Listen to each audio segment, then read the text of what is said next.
pull up a chair with BDD. Let's play loud.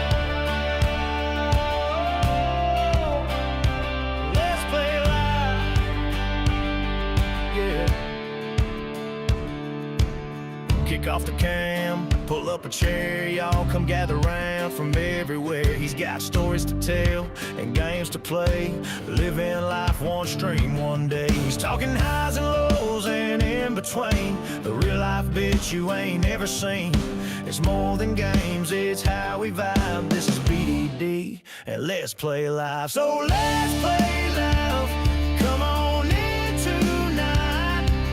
Roll with the good times, keep it feeling right. Laughs and stories, side by side. Come hang with BDD on Let's Play Live. He's laying it out just how it goes, from gaming wins to life's little blows. It's a porch like glow, a southern charm where community's the beating heart. He's talking highs and lows and in between, the real life bitch you ain't ever seen. It's more than games, it's how we vibe. This is BDD and let's play live. So let's play live. Come on in tonight. Roll with the good times, keep it feeling right. Laughs and stories, side by side. Come hang with BDD on Let's Play Live.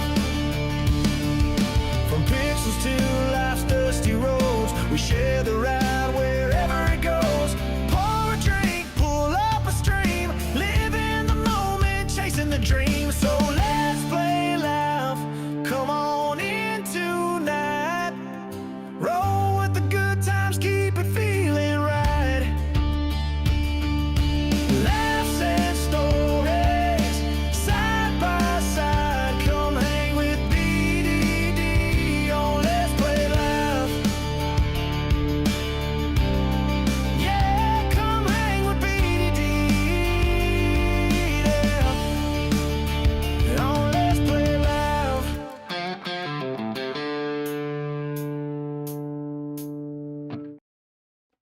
How's it going, everybody? Welcome to the channel. This is Big Daddy Dave, and this is another live stream. Ooh boy, it has been a hot minute since we've been here doing a bit of live streaming. Now, in all fairness, we have been doing agribusiness. We have been doing farm sim talk. We've been doing map tours. We've been doing map updates. We have been super busy here on the channel as I sit here and bash away at my microphone, but I don't care because I am that excited tonight because we're here. We're here. We're finally here live to play the game. I didn't think I could be this excited to just be able to come on and just play a game. That's good times, good times. I see a bunch of you out there, and of course, the first one to get the stream snipe is Jonah with the first Let's Play in over 2 months. That is 100% accurate. Yes, this is the first live stream in 2 months. It was actually 2 months and a day. So back in November, when we finally did our last live stream here on BR-163. It has been just an absolute, just nuts experience up until this point.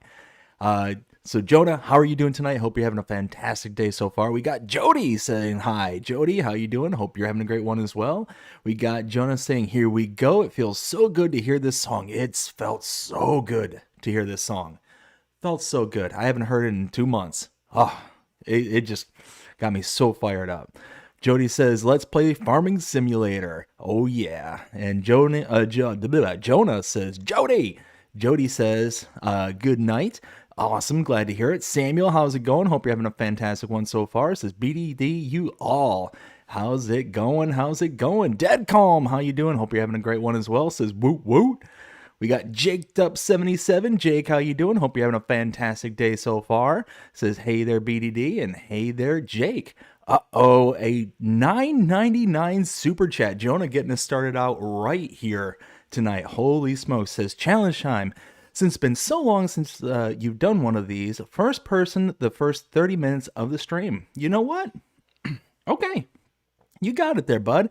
Thank you so much for the $9.99 super chat. I greatly appreciate it. So I tell you what, you paid for it. Let's get rocking and rolling. So we'll get into first person here. Let's see, is this thing? Okay, it is. Just want to make sure that it's folding and doing its thing. We're in first person. We're in first person. It's all good. Let's see. So it is 9:36. So we will go ahead and let's see, do something like that. Lower that down. Turn this on. All right, here we go. First live stream in 2 months. Holy cow. Here on BR-163. Ah, love it, love it, love it, love it. Let's see. Jake Dub says, having a great day. Made it to Memphis. Got a warehouse tour of Crone, North America, and Olive Branch, Mississippi. Ooh, very nice.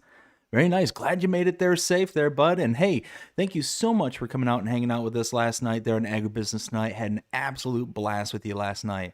I love it when we get guests onto the show and kind of get their opinion, because a lot of people, I'm sure by this time, can kind of, at bare minimum, can kind of guess how Will and I are going to kind of stack up on, you know, certain mods. You know, they hear our opinions all the time, every week.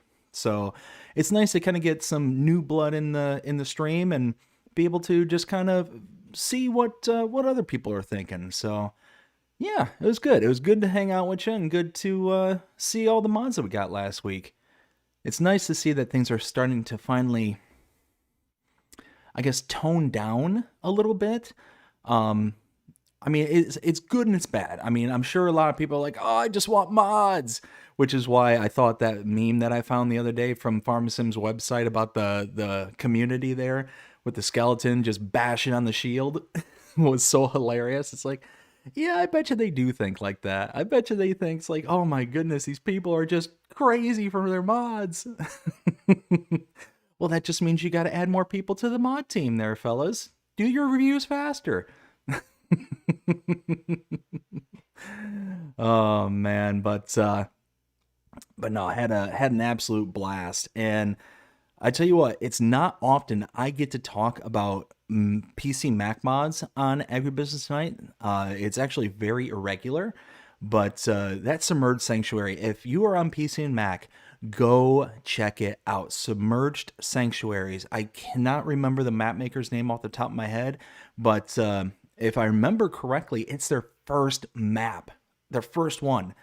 Like, if that's their first one, like, I mean, we can expect some great things from that map maker moving forward. I really hope that that's not like just a one and done kind of experience with that map maker. I really hope that is this is where we're starting and we're going to be kind of going from there kind of thing. Let's see, get the turn. There we go. I'm probably missing all sorts of cotton on the edges there, and but it's going pretty good so far, I think. I like me doing some cotton harvesting in first-person view. It's this is one of the few machines out there where you can actually get a good line of sight of every kind of inch of what you're looking at there.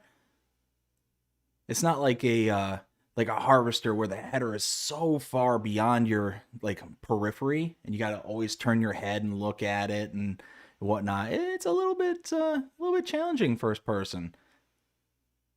But so far, I think we're doing all right. Like I said, I probably missed a whole bunch.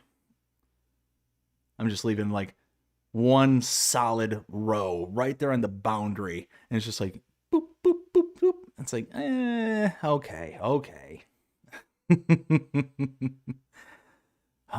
Gotta love it. Again, Jonah, thank you so much for the $10 super chat. Really appreciate that, man. That's awesome. Absolutely awesome. Holy smokes.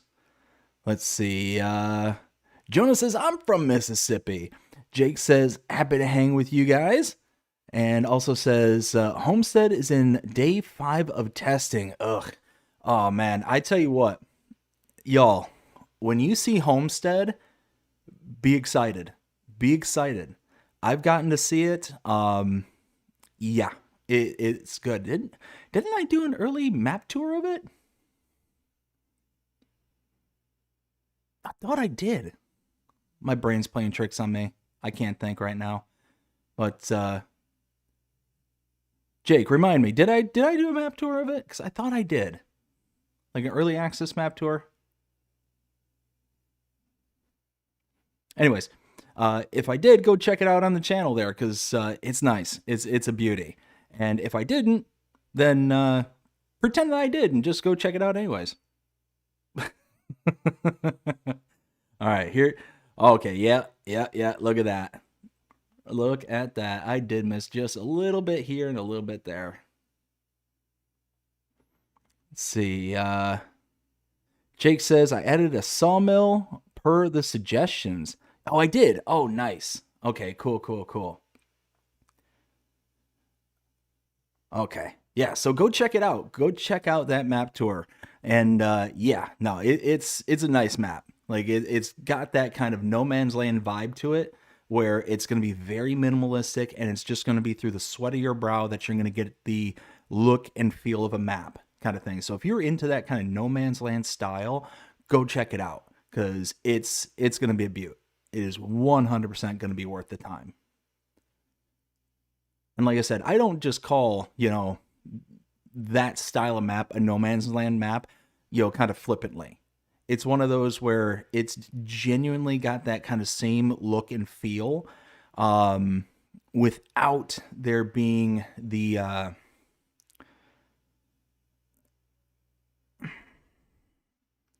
don't want to sound like I'm disparaging no man's land, but it's got that look and feel, but a almost more natural feeling on that map as well. That's what I liked about it so much, is that No Man's Land, don't get me wrong, it's a great map. Love that map. But it does feel like it's like artificial, if that makes sense, to where Homestead feels just genuine. Like it's actually laid out very nicely and very it just feels like a real rural piece of the country kind of thing. So I don't know. It's my 2 cents.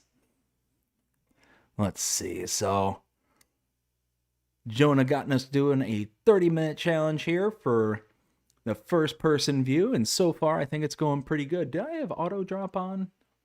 No, I don't want to unload unfinished bale. Did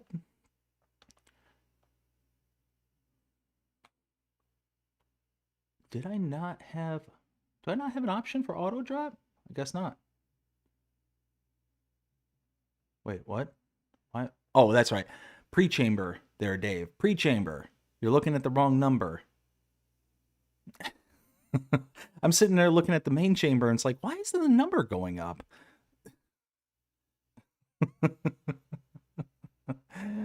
Brady Rimmer Productions. Brady, how you doing? Hope you're having a fantastic night so far, man. Thanks for joining us here.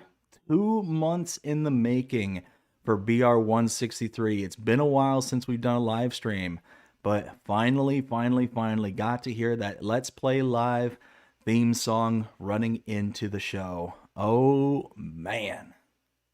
Gotta love it. Got to love it. This is honestly probably one of the first times I've actually gotten to just kind of sit back and play the game in probably every bit of like 2 months. Like, I've made content with the game, I've done stuff with the game, but to actually just kind of enjoy and kind of get to spread out and just enjoy myself, this is probably the first time in a little while. So I don't know if y'all can tell, but oh yeah, I'm a happy man. Oh, gonna be a good day. Gonna be a good day. Let's see. So we're just making our rounds, going around and around. wonder how many bales I'm going to get out of this field. It's not a huge field. That is the one thing I do like that they finally added in the game is the mechanic of unloading unfinished round bales. I mean, this was something that was added pretty recently, if I recall correctly, because it was for a while there where you couldn't unload a round bale, like unfinished round bale. You could only get the finished round bales. I mean, correct me if I'm wrong there, chat. I could be 100% wrong, but I think this was something that was recently added to the game. And it was something like I would almost exclusively only do square bales of any sort because it would drive me insane. I would have, especially contracts, especially like these cotton contracts. Like the moment you looked like I couldn't get a full bale, I just stopped. I just stopped the entire contract and went and sold because what's the point of running around doing the rest of the harvesting at that point?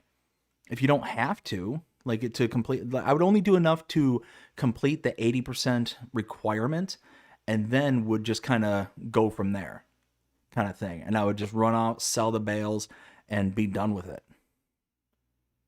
Jonas says, I believe you're right. Nice.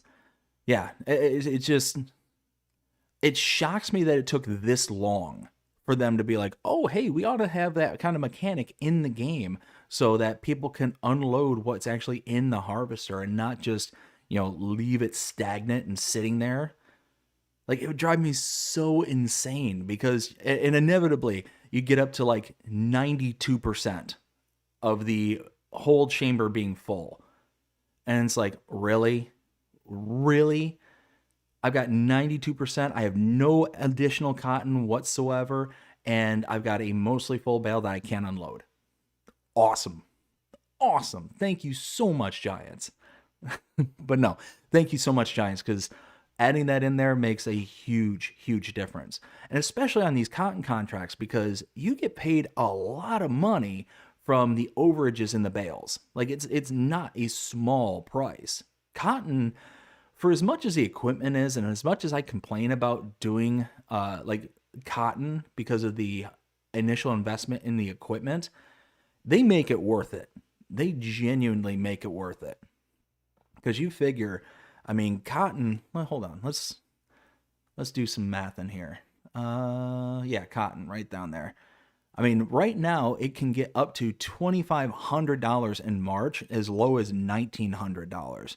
I mean, that's a good price. And when you compare it to other kind of products like barley, for instance, that's a maximum of $682 per 1,000 liters. I mean, you're getting about 4x the amount of profit with the same literage. It's so yeah, the equipment's super expensive, but once you can finally get into it, once you can afford to like have that cotton farm, I mean, you're making money hand over fist. Hand over fist. But the equipment that you need is so specialized to be able to do anything with it that it's really, like, really daunting to get into. And unless, of course, you're going to get into, like, you know, borrowing a bunch of money and just kind of going at it that way. But me personally, unless I absolutely have to, I don't like to have to borrow money. I don't know. That's kind of how I am in real life, is that if I don't have to, you know, owe anything to anybody, then I'd prefer not.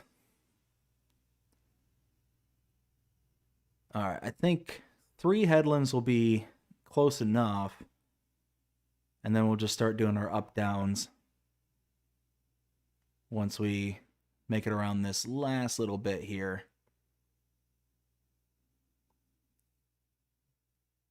Yeah, look at that.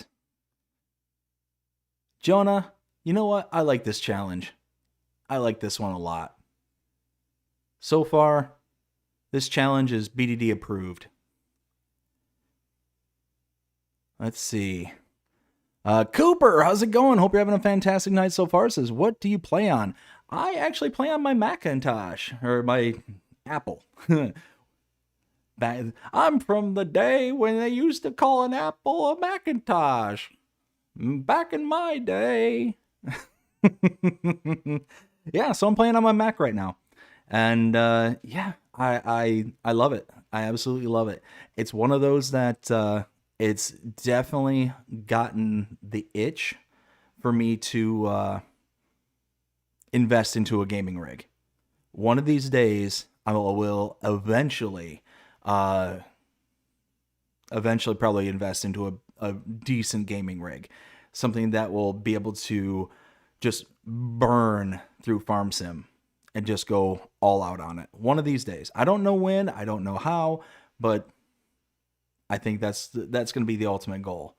Is eventually save up to get myself that big old PC rig and just let's go to town. Because oh,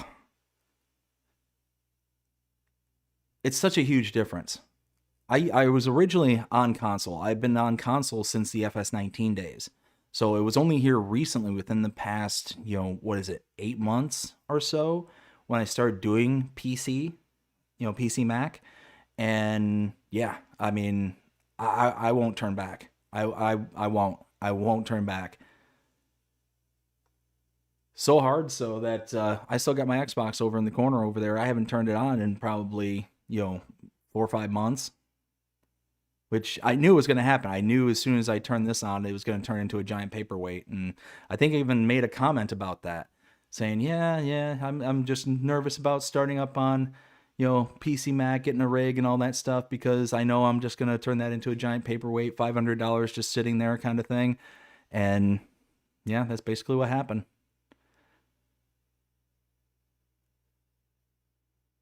There we go. I have a feeling I missed all that. Oh, I did too. I did too. See that little whatever that monitor is right there is just enough to block the vision. Oh wait. No. Ha ha ha. See? That's a mod right there. That's a PC mod right there. And I feel like I'm missing more. And I am.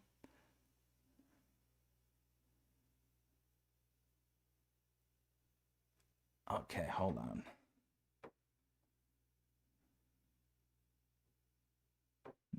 I forget which mod that is, but it allows you to lean and take a better visual. And it helps so much. So much. I always forget I have it. Let's see. Jonah says, so you want a tougher challenge next time? I got it. No, I didn't say that. How did what I say sound anything like, Jonah, find me a tougher gig? Let's see. Cooper says, do you have a console by chance? I do. You should restart playing on the console. Cooper, why is that? Now, I don't know how much you follow the channel. I don't know if you're new to the channel, but we do have a lot of all platform centric content. So one of those where we do try and, mainly focus on things that everybody can participate in. Let's see, something like that maybe. That looks about right. Oh man, I got all cattywampus on that. What happened there? Huh. Wait a minute. Did I spit out bail somewhere? Oh. I'm just running around with a bail on the back end. Can I thought I could do an auto unload. What happened? I gotta see something real quick.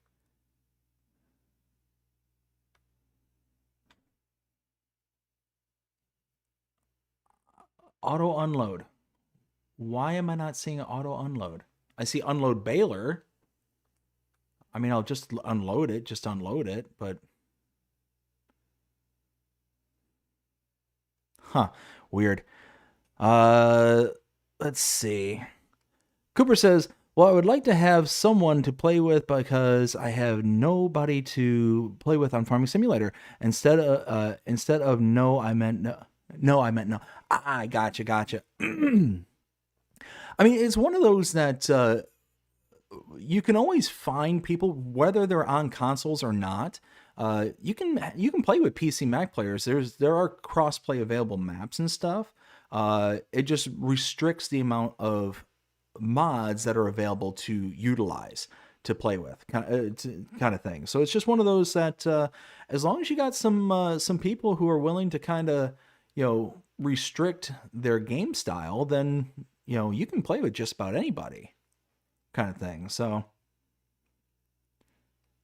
and if you're looking for people to play with on online, man, it's one of those where you always find those open servers, and just start hopping in and saying hi to people, getting to know people. Like, it's a good way to kind of make friends, as long as you're friendly person, and just like, hey, just looking to kind of get into a server and see what can be done here. I mean, I tend to find that people are pretty accommodating on Farm Sim. Let's see, how's it looking over there? Oh yeah, I'm in the zone. I'm in the zone.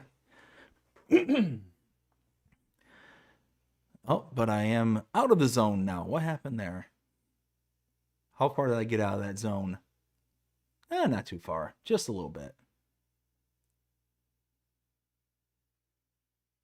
So far we got one bale. Looks like maybe 2 bales out of this. 2.5, maybe. It's going to be my guess.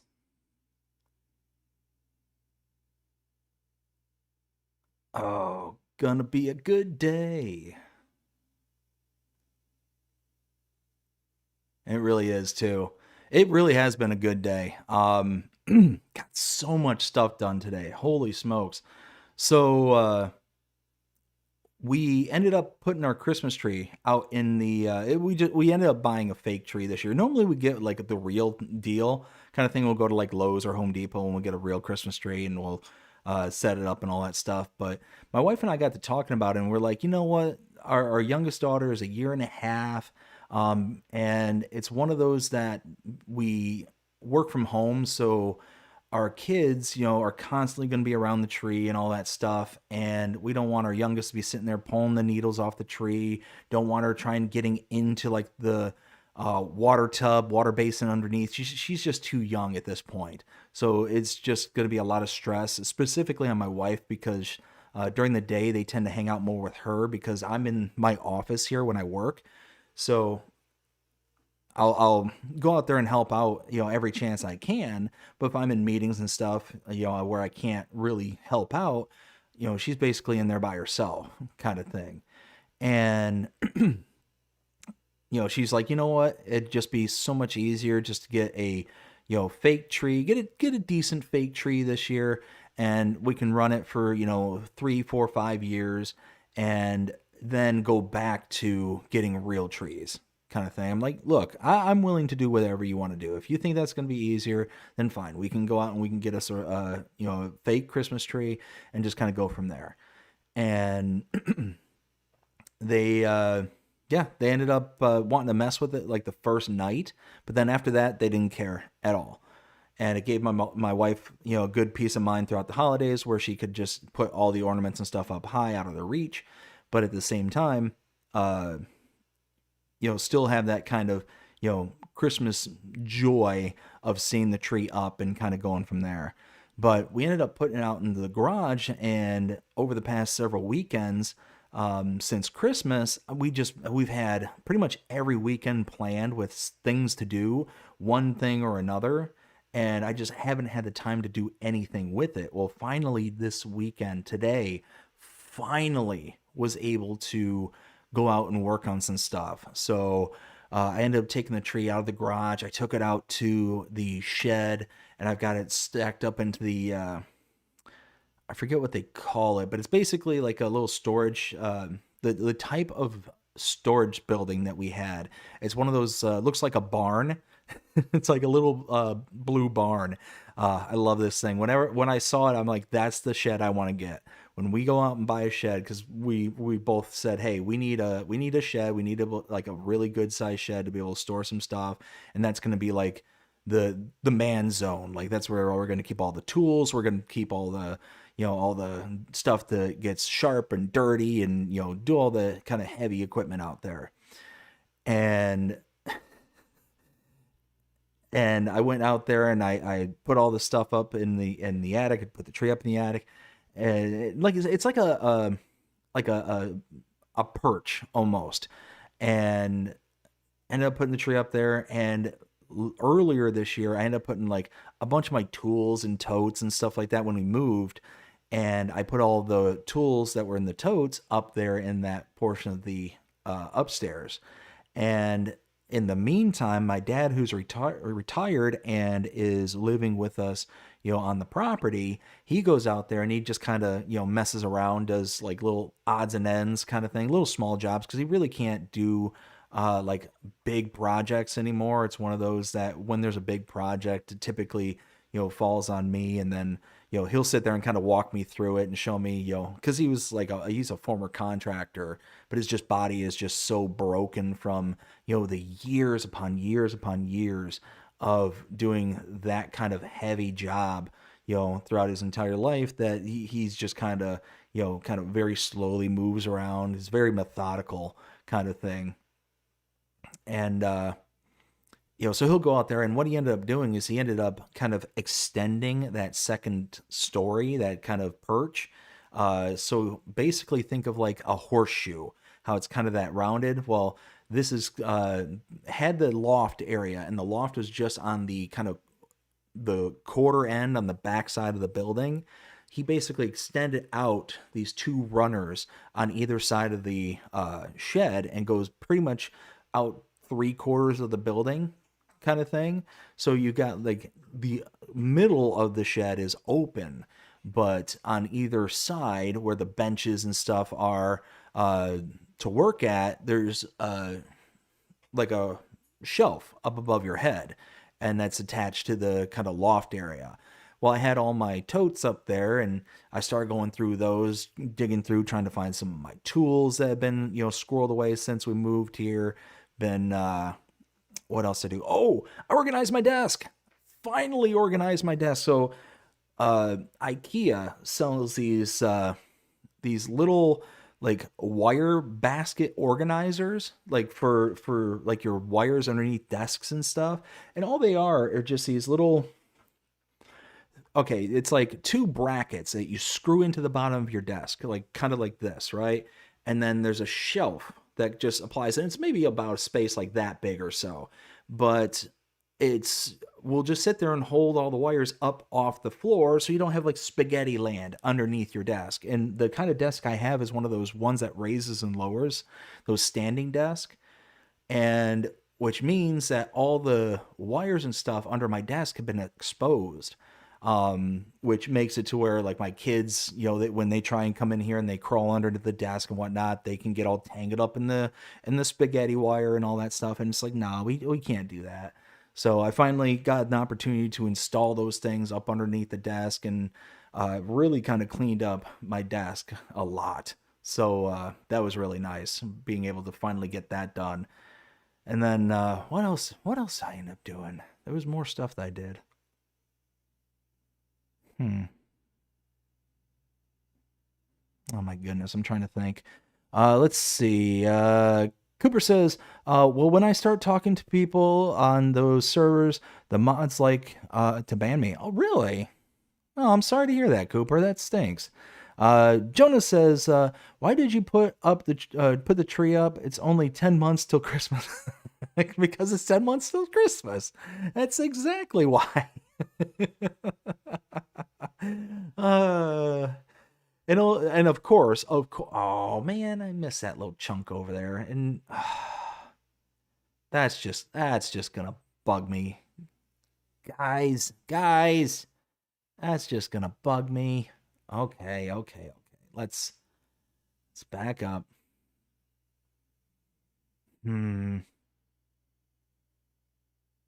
No cotton left behind. There we go.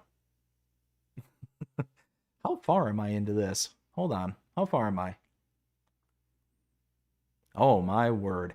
You know what? Why am I going about the short end of this? Why am I doing? Why?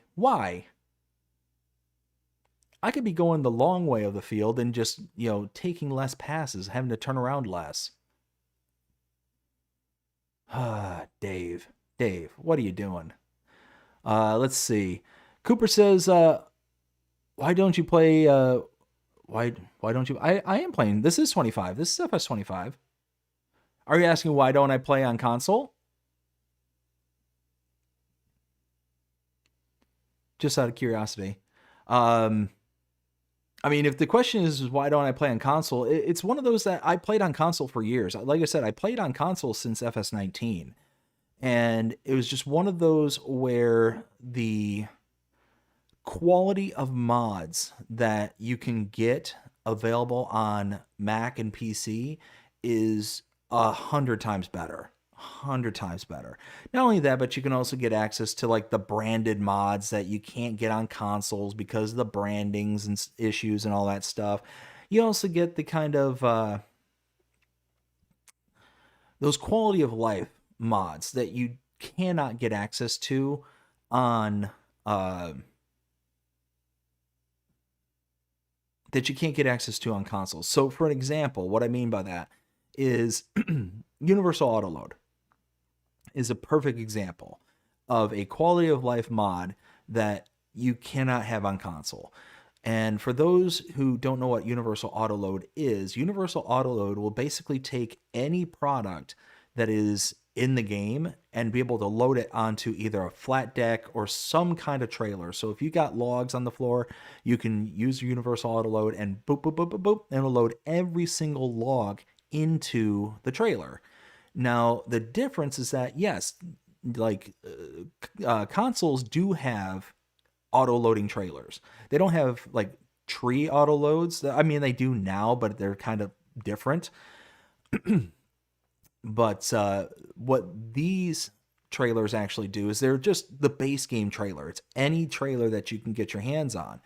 And what it does is that it actually takes the physical object and puts it onto the trailer to where a auto load trailer will basically ingest the content and will just hold it, quote unquote, hold it inside of the trailer as a basically as a representation of that product.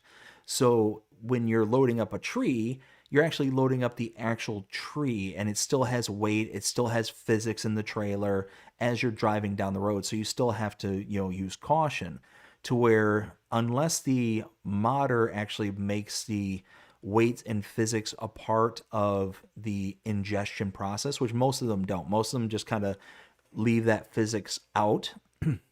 It makes it to where it's really loses that kind of flavor of realism. Now, I mean, yeah, let's face it, Universal Autoload is not, realistic, but it's just one of those quality of life mods that if you want to be able to use it, you can, and it really still gets that kind of feeling of, hey, I still have to transport this amount of product around.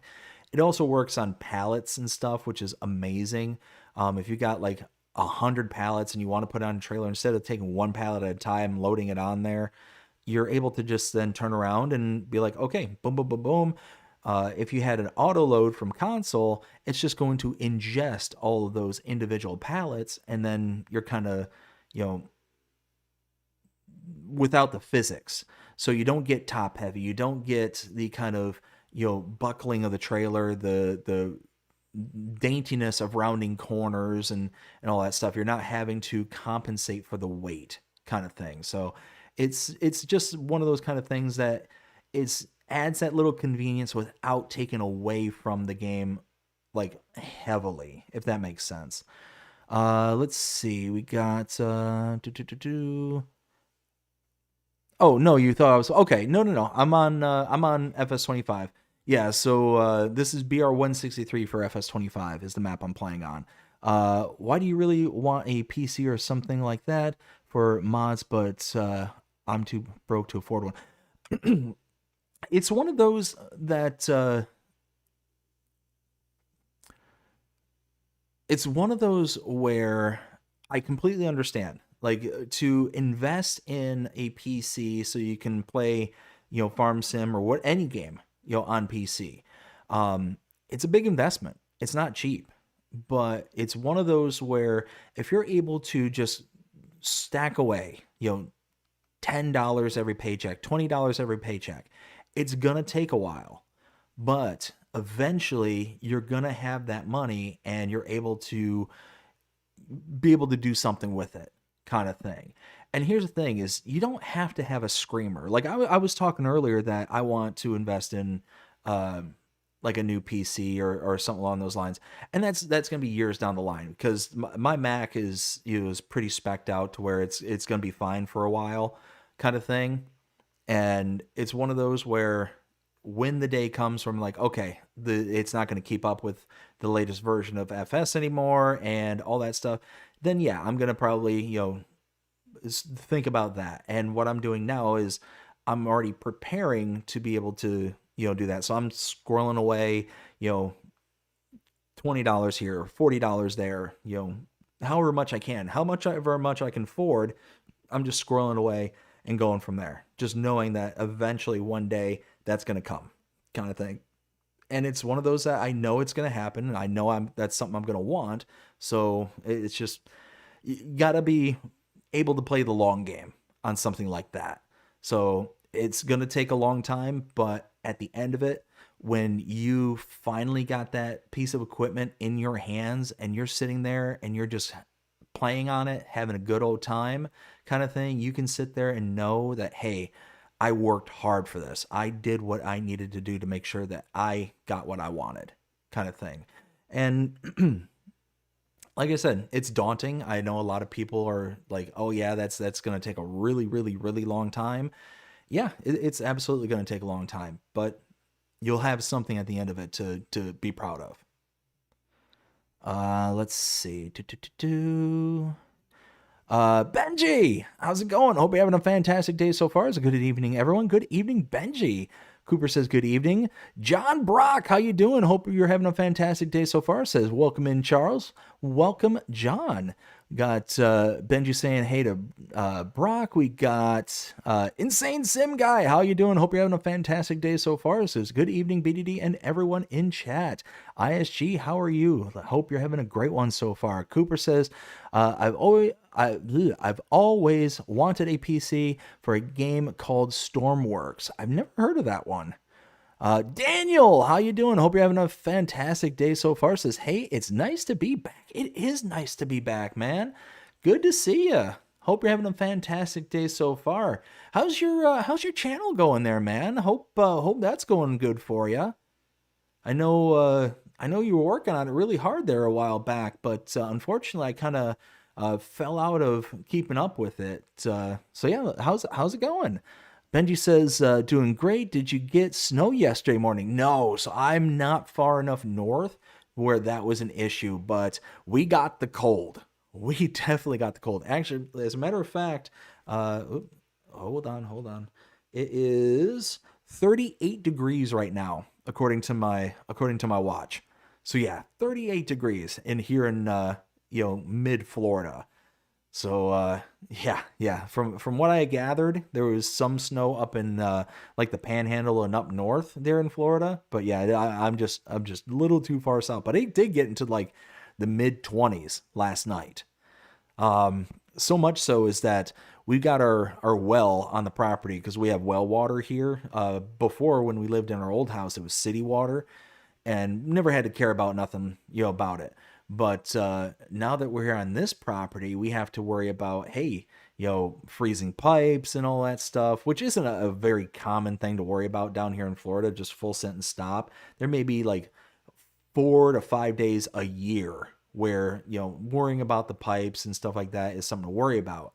Well, one of the things that's very common down here is your well being located outside of the home, kind of thing, to where when I lived in Michigan, our well was located in the basement of the house, kind of thing. So it was actually like down below, and we also had like a sub pump and all that stuff down in the basement, which I mean that's almost necessary in all homes with a basement. But But yeah, I mean, the well was like, it was right there in the basement. It was all kind of tucked all in the same kind of nook. And yeah, no, it was something that you didn't have to worry about there because it was inside. But I had to go and basically go tuck in our well last night. We had to take a whole bunch of blankets and throw it over top of the well to, prevent it from freezing overnight. And yeah, that was fun. That was fun. I don't know if anybody else has to deal with that where they live, but here in Florida, it's not very often you got to worry about stuff like, freezing pipes. You might get 30s, 40s as your low, but last night was yeah, that was in the 20s, and I know a lot of people around here were like, "Oh my god, it's so cold." They were like losing their minds with how cold it was. And there's a content creator, I believe his name is OMG It's Wick. It's Wix or it's Wick. I can't remember exactly what. I think it's OMG It's Wix. And his whole, like, what I kind of know him for, I do have a I do have a pail. um but his whole like content is always about Florida, anything about Florida.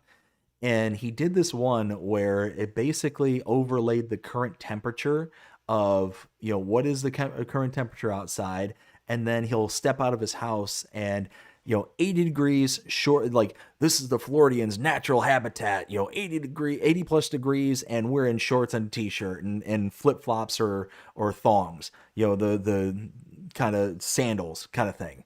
That's like the natural, Floridian, attire kind of thing. And then it's like, what was it, like 60 to 70? No, I think it was like 70 degrees. And he comes outside and it's like, oh man, this is nice. This is interesting. And then it's like 60 degrees, and people are coming out, and he comes out in like shorts, but it has a like a hoodie, like what I got on right now. And and he's like, ooh, they got a little nip in the air, and it's like 50s. And he coming out in like long pants and a a thicker jacket kind of thing. It's like, oh man, I don't like this. I don't like it. Like he's like recoiling like more and more, and it's like 40s, and he's like in real thick like winter pants and a real thick jacket, and he's got like a beanie on and a scarf and all this stuff, like just really hamming it up. And what's sad is that's 100% true. Is 100% true. The moment that it gets to be like 70 degrees outside, people in Florida, we start to complain hard. Like I'm from Michigan, so cold never bothered me. It still doesn't. But to see people just lose their mind, it's like, it's 68 degrees and I'm cold and I've got a jacket on. I'm dying. Ah. Like just the nonsense that people will go through down here. It's just, I giggle. The inner Michigander in me just sits there and just giggles like relentlessly about it. Let's see. When do you do your next stream next? So Cooper, oh wait, no, I missed stuff. Hold on. Let's see. Benji says, doing great. Did you snow yesterday? I read that already. ISG says, doing great. Just taking a small break from making the new map. Oh man. Yeah, dude, can't wait to see it. Cannot wait to see it. Cooper says, when do you do stream next? So honestly, Cooper, I kind of fly by the seat of my pants when it comes to, I don't have like a set schedule for anything here on the channel. It's kind of a blessing and a curse. The reason that is because I produce content on map tours, map updates. I do a role play series, and then I have this Let's Play live stream that I do. I also do a Sunday show every Sunday. That's the only bit of scheduled content. Is it's called Agribusiness Tonight, where Will T Gaming and myself, we sit there and review mods, maps, and the news, and we do like the week's worth of content that happened in the past week. and I also have Farm Sim Talk, and that just happens whenever I can schedule it. So Farm Sim Talk is where I go and talk to other creators within the Farm Sim community. Content creators, modders, map makers. As a matter of fact, ISG here is one of the more recent interviewees, and that's how we kind of got to talking. And I think part of the reason why he's in stream right now is because we did a interview a few weeks ago, and yeah, that's you might see several other content creators and modders, map makers here throughout the night because of it. So yeah, I personally, I love that show. Being able to, I mean, both Agribusiness Tonight and Farm Sim Talk, love both of those shows. But yeah, the reason that I was starting to talk about, why I don't have a set schedule is because of the map updates and map tours, that I don't have a set schedule, because Giants can load anything at any point. And if a map tour is needed to be done, that kind of takes precedent, takes priority over pretty much all the other content that I can produce. The only thing that it will not take precedence over is Farm Sim Talk, because oftentimes that's scheduled with it's not oftentimes. I am scheduled with another person, and I'm not gonna blow them off just to do a map tour kind of thing. So that's the only bit of content that will supersede anything is Farm Sim Talk. Everything else is superseded by map tours and update videos. So that's why I don't have like a set schedule. But what I do is whenever it's Agribusiness Tonight, that's basically an open standing, every Sunday at 9:30 p.m. Eastern Standard. Whenever it's a Farm Sim Talk, I give as much notification as possible. So typically it's at least 3 to 7 days notice that, hey, we're doing a Farm Sim Talk on this day at this time, kind of thing. And depending on the interviewee, most oftentimes it happens at 9:30 p.m. Eastern Standard on a specific day, whatever that day may be. And then from there, it just kind of rolls into, if it's like a UK based, content creator, map maker, modder, such as Rawson Mods, he was gracious enough to be able to do the show on my timetable, which was, again, absolutely huge of him. But normally I make accommodations for the UK players and or UK creators to try and open up a Saturday afternoon or Sunday afternoon to be able to do content that on their terms. But like I said, thankfully for Rawson Mods, I didn't have to do that. Let's see. Let's see. Looks like Daniel says, it's doing good. December went to Spain. Ooh, nice. It's my birthday in 5 days. Nice, man. Happy pre-birthday. That's awesome. Will T Gaming, how's it going? Hope you're having a fantastic day so far. Says, yo, what up, everyone? What up, Will T? Let's see. Cooper says, happy early birthday and hello. We got Benji says, hey to Will T. Daniel says, hey, Will. Will says, what up, Benji? What up, Dan? ISG says, hey, Will. Let's see. Daniel says, good and you. Will says, what up, Insane Sim Guy? ISG says, I highly recommend y'all tune into both of his shows when you get a chance. Yes. And I certainly don't think that he's saying that because, he's biased or anything, because he's been on those shows. But, I mean, it's possible. Anything's possible. I appreciate the shout out there, ISG.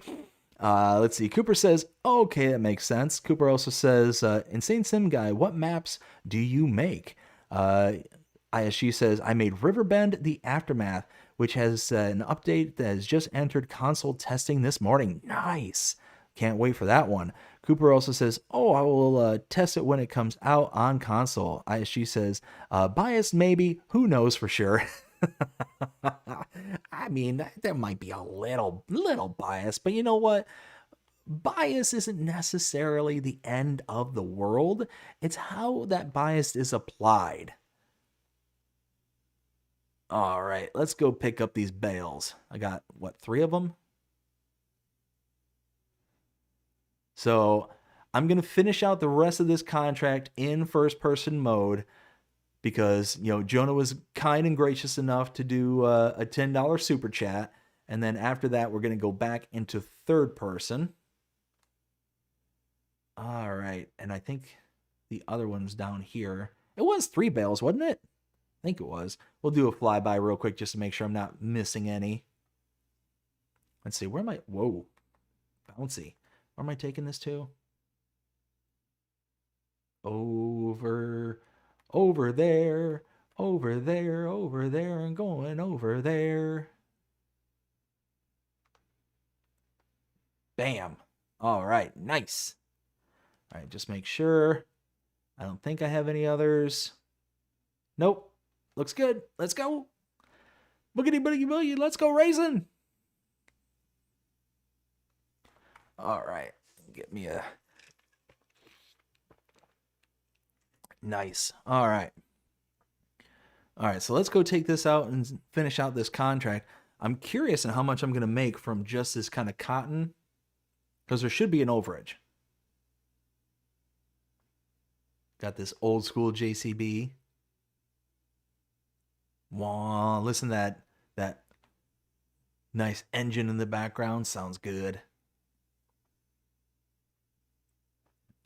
That's another mod that PC Mac players get that I absolutely adore, is that bale locator. You can see down in the bottom left-hand corner, you see those little dots that keep kind of sputtering in and out.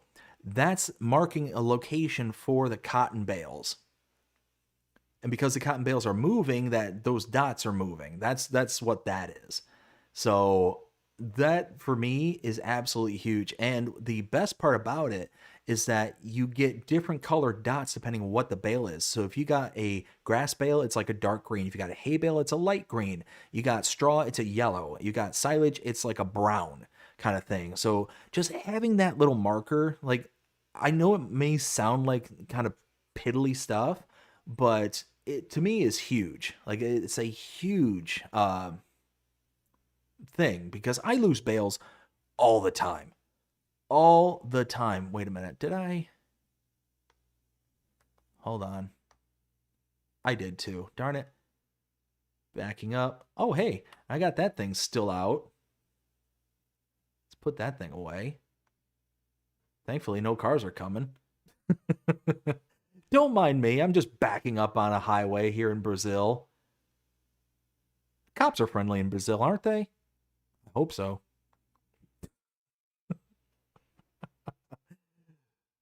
Some goofy American just driving backwards on their highways.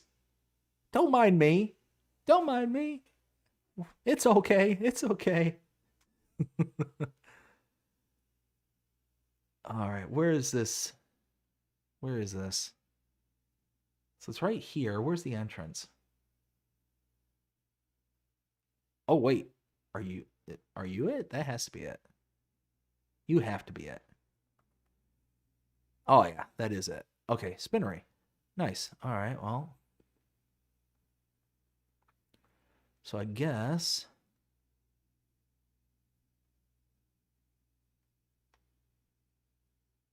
let's do this.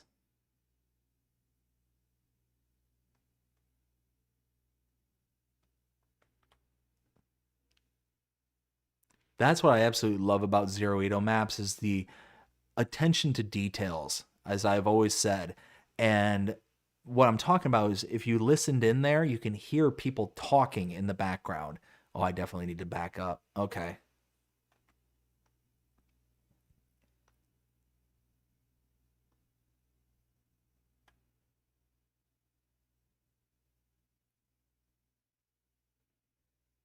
There it goes.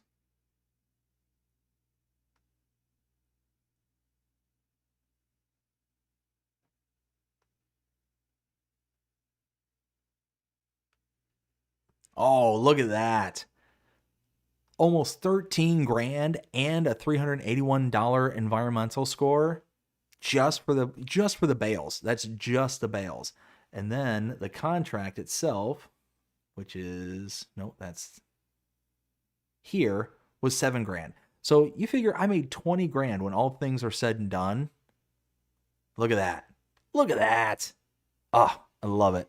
Love it. Let's see. Will says, I'll be streaming tomorrow night when I get done with work. Nice. Ah, dude, it must be really good to be back. Be back with that new PC rig of yours. That's awesome, man. Congratulations. You know what? That's a good example right there. Is Will T Gaming. Will has been without a computer. He was on PC for a while there, but his rig ended up breaking, and he just sat there and he scrimped and he saved and he put his money away, and finally he just got a new PC. So he's just getting back into the game there. That's awesome, man. Congratulations. Will says, I won't be here long. I have to get up early. How dare you? How dare you, good sir? Or not so good, sir. I'll have to think about that. ISG says, can't count how many times I have had bales or two roll down a hill and get lost in the world. Dude, exactly. That is exactly my issue, is I constantly lose bales all the time. And it's one of those that when I saw this mod pop up in the mod hub, it's like, that's a mod for me. Especially round bales. Round bales are constantly, like, they'll just, perfect example. Oh my goodness, this just came screaming to me like a thunderbolt. So I was playing on the Valley of the Old Farm back in FS22. Now, I was on console in those days. I cannot tell you the number of times I would do a mowing contract. I'd have all the round bales just kind of sitting around and kind of doing their thing and whatnot. And then all of a sudden, I'd be going around to the next year, the next cycle of mowing contracts. And as I was going in and mowing the next cycle, I'm like, there's a hay bale over in the corner over there, and I don't know why, but it's still there. Kind of thing. It's like, how did I miss that? And I cannot tell you the number of times I would just find a bale just in random spots all throughout. I mean, all the time. All the time. You know, here's another mod that I absolutely love. It disables the in-cab ability to connect your equipment. So I can sit here, hit Q on my keyboard, it attaches it, and then I press and hold the Z button, and it hooks up all the hoses. If I had a PTO on this, I would just tap the Z button, and it would attach the PTO. Like, things like that. Just little mods like that. It's fantastic. It doesn't make sense for you to be inside your cab and then just kind of connect to whatever it is that you're working on. Field 68, where are you? Okay, you're over there. Let's see. Oh, come on. No, why are you stopping? Why? It's one of those goofy hit and run con artists. That's what that was. Oh my goodness. I was watching a video the other day. This poor woman was driving on a highway there in New York, and this group of, I think it was like two women and a guy, like, whip out. They were in the right lane. It's like a 2-lane road, and they whip right in front of her and then just slam on the brakes. And she's on the phone, and thankfully she had a camera. Guys, if you don't have a dash cam in your car, get one. Get one. Just get, even if it's a cheap camera, it will save you. It will 100% save you. It saved this woman, because all of a sudden these people whip out in front of her and just slam on the brakes. And she stopped. She stopped in time to not hit them. But then they hit the reverse and backed into her. They were trying to commit insurance fraud. And then she's sitting there screaming, like, oh my goodness, what's going on? Why? And the poor, like, it might have been like her boyfriend or somebody was on the other line and was like, what's going on? Are you okay? And just da-da-da-da. It's like, these people just backed into me and hit me. He's like, what do you mean they hit you? You're on the highway. Like, he doesn't know what's going on. And you're just seeing it from the point of view of the camera. And sure enough, I mean, and they all start getting out and they're like pretending to look at their bumper, and it's like, oh my goodness, and they're pointing at her like, what are you doing, kind of thing. Just kind of throwing up their arms. And then all of a sudden they notice that, hey, she's got a dash cam in the corner of her car, and the guy points and he bolts, like gets right back in the car, and they peel out right from there. And it's like, okay, well, that was really stupid, because guess what she has now is the license plate. But they weren't going to stick around and do anything like that. So I tell you what, like I've said it so many times, make sure that you have a dash cam in your vehicles. It will save your butt. It's happened to me several times, not like scammers or anything like that, but my wife and I, when she was pregnant with our first daughter, I've told this story, several times on the channel, where we were driving, and we were on this like little side street that was in front of all these shops and stuff. And we're driving our car through an intersection, and it's a straight, like, just keep on going through this intersection for us. But the crossroad has a stop sign kind of thing. And this woman in a Volvo is just driving along, and all of a sudden she just blitzes right through the intersection and T-bones us, hits us right on my side. And like I said, my wife is probably about 7 to 8 months pregnant at the time. And like, we didn't think of nothing at the time. It was just one of those like, okay, like we're fine, no big deal. Let's see, 70, where is 70? Oh, it's right next door. Cool. So we're not thinking of nothing, and we're sitting there talking to the cops, and we're telling them what's going on. It's like, yeah, we were just driving along, and all of a sudden she just blitzed through the stop sign and and T-boned us.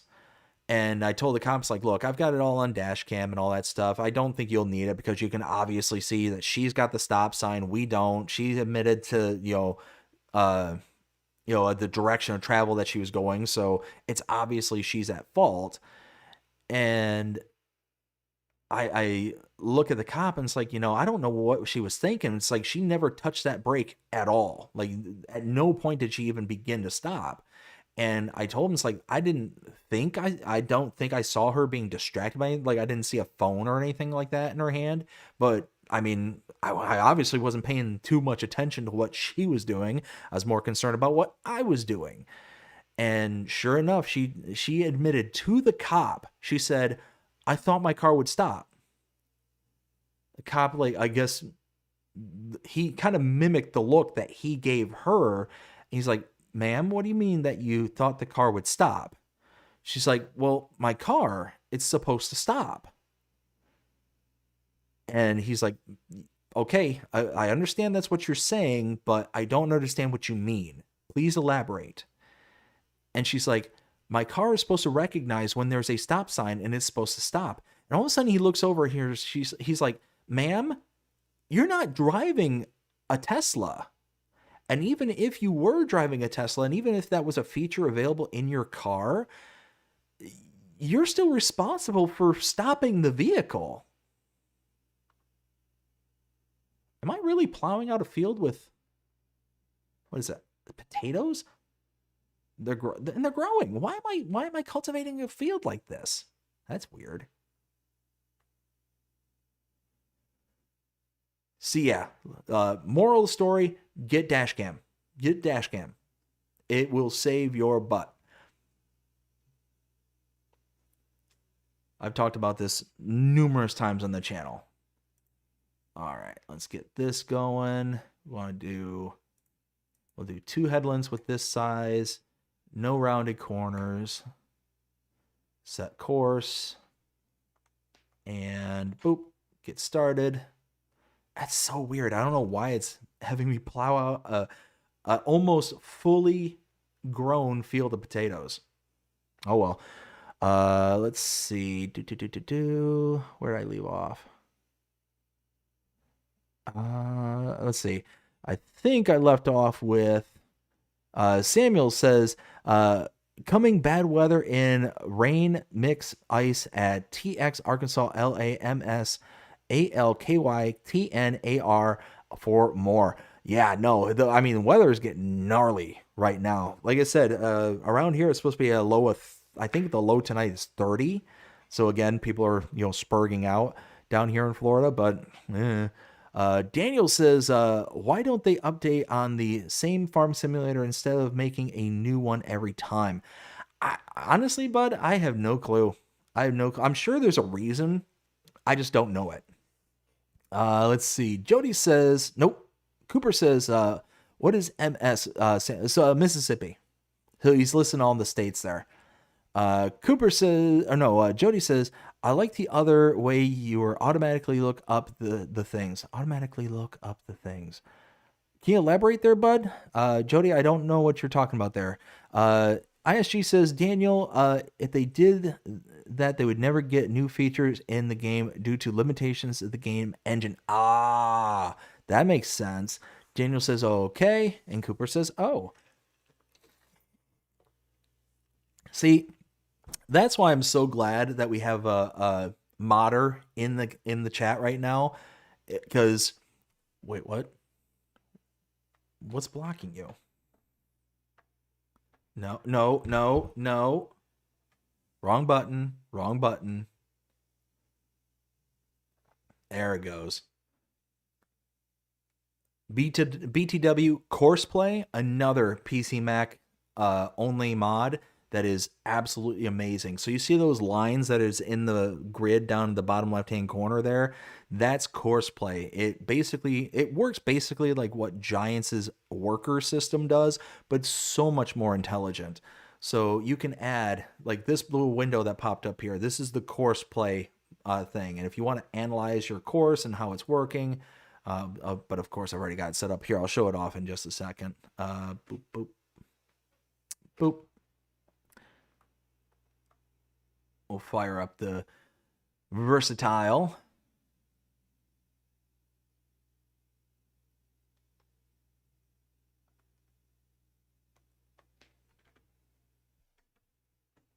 There we go. And now where is this going? 74. Oh, way up north. All right, so what was I saying just a bit ago?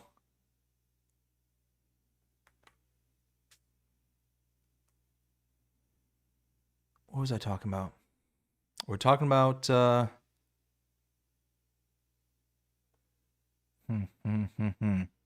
got distracted, y'all, and now I don't remember what I was saying. Oh, this versatile is so slow.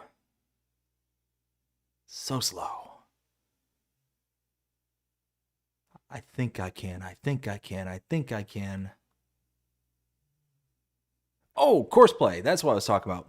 So, yeah, so Courseplay, I mean, you can set it up, and it's just so much more intelligent than what Giants gives you.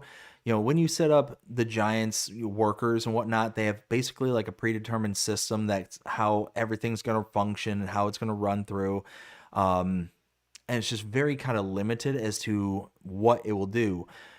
Courseplay works with any implement, and it even will work with like bale wrappers, balers, like the things that wouldn't normally work with a AI worker.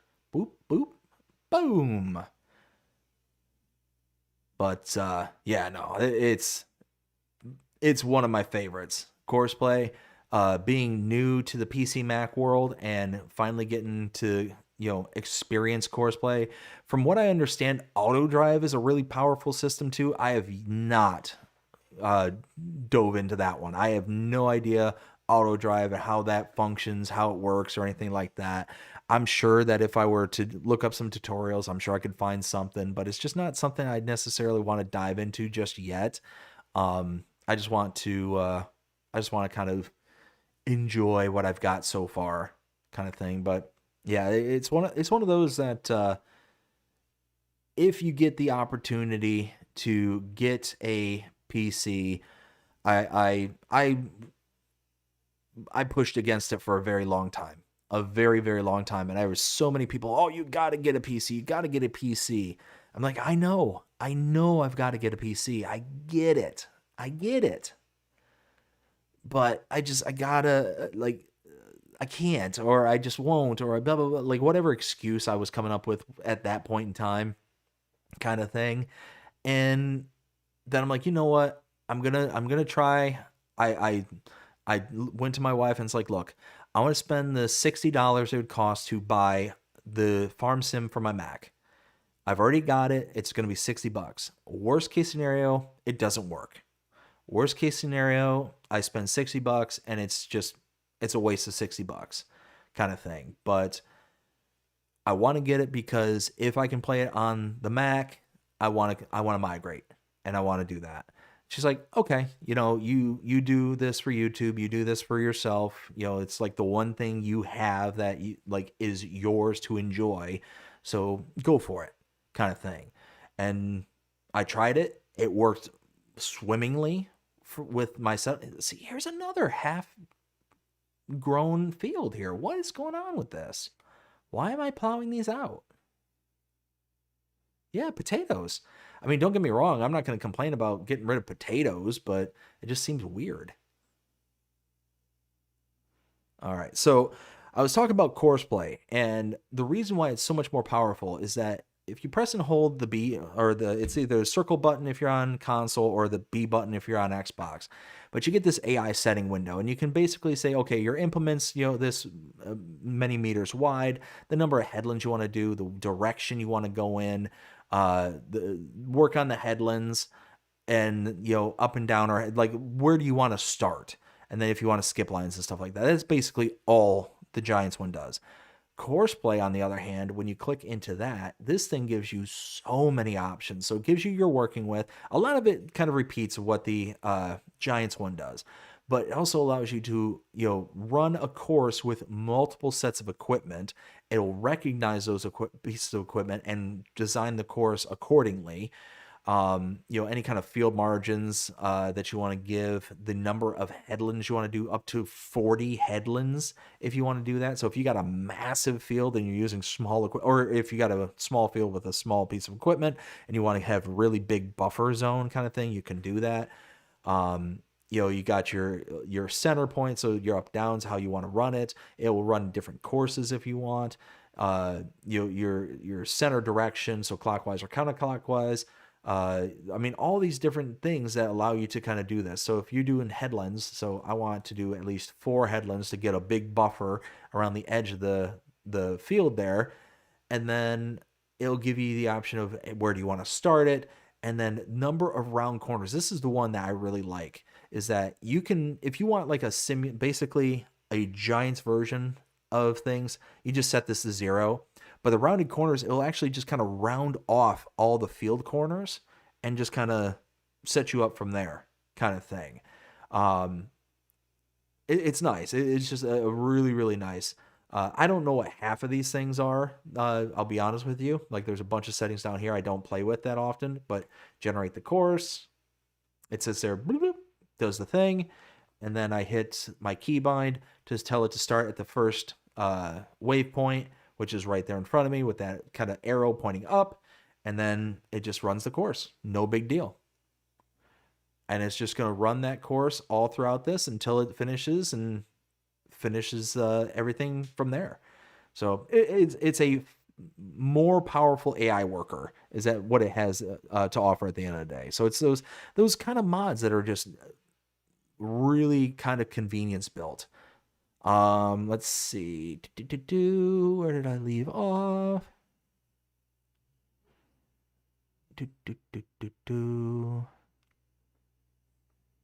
Farmer Groot, how's it going? Hope you're having a fantastic day so far. Says, come to Wisconsin. High on Friday is -10 and -23 at night. Ooh, that's cold. That is bitter cold. I tell you what, the coldest day I remember from back when I lived in Michigan was when I was a kid. There was a night where it got to -80. -80. 80 with a negative in front of it. It was cold.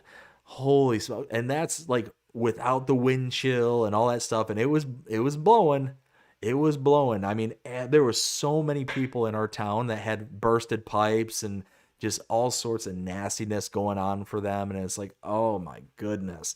And it's like, they tell you like, hey, if it's going to get like bitter cold, and I guarantee Farmer Groot will back me up on this, and anybody who lives in the north will back me up on this.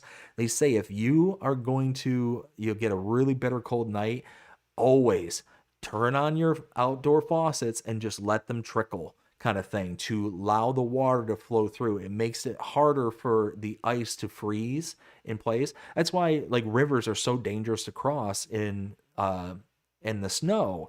You don't want to cross over running water. Going onto a lake that has built up ice and stuff like that, as long as the ice is thick enough, it's fine. But when you've got running water underneath, what happens is that the ice is thinner, just naturally thinner, because the water's moving over it or like, under it, and it makes it harder for the ice to form. So it's a lot thinner than what it would be normally. So it's the same concept. You let the water run and it's harder for the ice to form, kind of thing. Let's see. ISG says you were talking about modders in chat. Let's see. Samuel says new mod name is Lizard G2 at FS25. Yeah, the wasn't that like the Golf that just loaded today? I thought it was like a Volkswagen Golf. I wasn't too crazy about that, to be honest with you. I'm not really crazy about like these. Whoops. Oh, of course. That's another mod that I have installed is the so if I go to try and go to the shop right now, because it's 12 o'clock in the afternoon, it says the shop is currently closed, salesman's on a break, kind of thing. So it's I think it's like store hours is what it's called. So it basically simulates, the workers getting to take a break. It has a store opening and store closing, so it doesn't open until I think like 7 o'clock in the morning. It closes at like 7 or 8 o'clock at night, kind of thing. So you just can't access the store, and it just physically like boom stops you from being able to do it.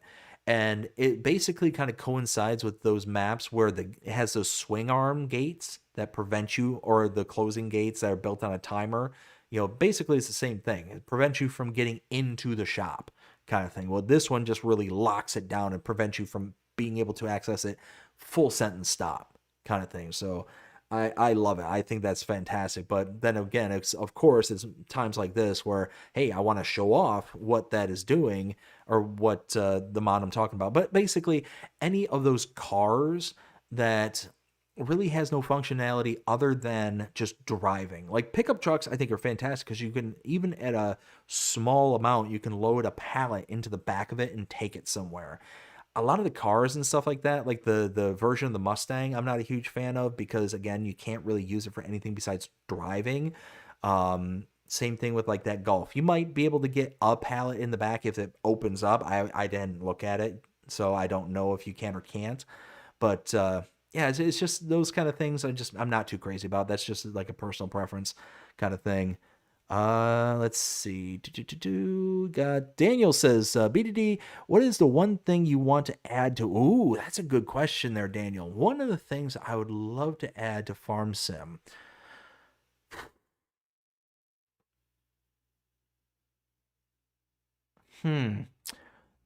Honestly, one of the things I think that would be incredible to add to Farm Sim would be the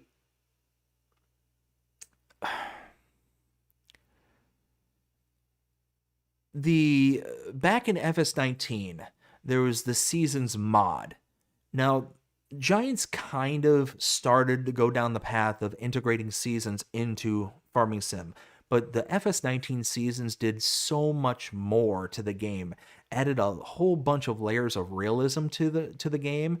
And one of the things that it did was that it's made it to where you had to test the dryness of your crops. So when it came time for harvesting, right, you had to meet a specific threshold of moisture within your crops in order to be able to harvest it. If you didn't have that moisture level, well, then it would basically not allow you to harvest it, or it would reduce the amount of yield significantly. If you were to just go ahead and harvest it just because, kind of thing. And it really kind of put a bind on you, because what would happen is that you might have a certain window of harvesting time, but if your crop isn't ready and dried out enough, well then, and you either are going to harvest it to where it's not going to give you the yield you want, or you're going to leave it there and then it gets past midnight and all of a sudden, boom, it's withered and it's gone. So it's either a some or nothing scenario kind of thing. It also added things like different ways of working with tedded grass, like your hays. So it basically, instead of 2 stages of your grass to make hay, it made a 3rd stage. And what you would do is, in base game now, what it does is you cut the grass, that's your grass. Then you go with the tedder, it flips it over, simulates it drying out, and now it's hay. That's how it is right now. In the game, though, you went through step number 1, step number 2, but then there was the 3rd step. And the 3rd step, it would sit there and force you to dry it in the sun. And the sun would then just sit there, some time would elapse, and as long as it didn't rain, it'd be, boom, it'd eventually turn into hay. Well, if it did rain, it would actually revert back. So if you had hay on your field and you hadn't actually picked it up yet, it would revert back into wet hay or wet grass kind of thing. So it was just one of those where there was different processes that it would go through in order to make it, 1, more realistic, but 2, just a lot of fun kind of thing. And there were germination fails. So if you were to plant a field, you could have a section of the field that would just not grow at all because the seeds didn't germinate and didn't actually go into the growing phase of things. So it's one of those where it offered consequences that were beyond your control. So those are the kind of things I would love to integrate back into Farming Simulator.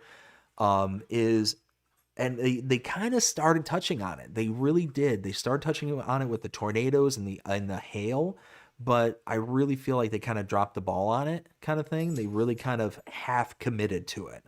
I would love to see them go deeper into the realism of farming, which is, hey, it doesn't matter how good of a farmer you are. Sometimes things just happen. Sometimes it's too hot, sometimes it's too cold, sometimes it's too wet, sometimes it's too dry. Like all these different things that can happen to a farmer and their crop. And sometimes you might get a huge harvest one year. The next year you might get, 2 peas and a carrot. And hey, hope you've been saving your money enough to where you can ride out the low points.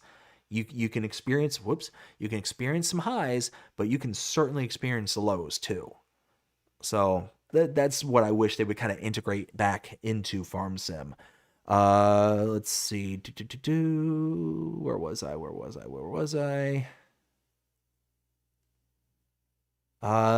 Jody says, I don't like that mod attached everything. Yeah, I can't, it's one of those that I like it, but I can definitely see where other people might not like it. Being able to just kind of attach and go. I get it, bud. I absolutely get it. Cooper says, what mods do you guys recommend for console mods? I mean, honestly, it really depends on your gaming style there, Cooper. It really depends, because it's one of those where if you play more of a realistic style, then I can suggest certain mods for that realistic style. If you play more of a, hey, I just want to play the game and don't matter how I'm playing, how realistic or things like that, then I can suggest other mods as well. So it's really kind of dependent on how you kind of go about things. Jonah says, so that's why there's a French fry shortage. That's exactly why. Dude, exactly, 100%. Cooper says, I just made my first million. Nice, Cooper. Good job. And FS25, good job. Pippa, how's it going? Hope you're having a fantastic day so far. Says, hi, BDD Gaming. Hi, Pippa. We got Ken says, what up, people? Sorry I'm late. Ken, how dare you? How could you be late? That's all right, bud. I'm just messing with you. Thanks for stopping by. I greatly appreciate it. Hope you're having a fantastic day so far. Pippa says, how are you today? I am fantastic, Pippa. Thank you so much for asking. I hope you're having a fantastic day as well. Daniel says, I have to go. Hope everyone has a great day. Well, Daniel, thank you so much for stopping by. Hope you had fun. Have yourself a fantastic rest of your day. Take care, and we'll see you again next time, bud. Cooper says, I play more realistic. Have to go to bed. Good night. All right. Well, before you do, let me give you a couple of quick suggestions. So if you're looking for more realistic sort of mods, I mean, things such as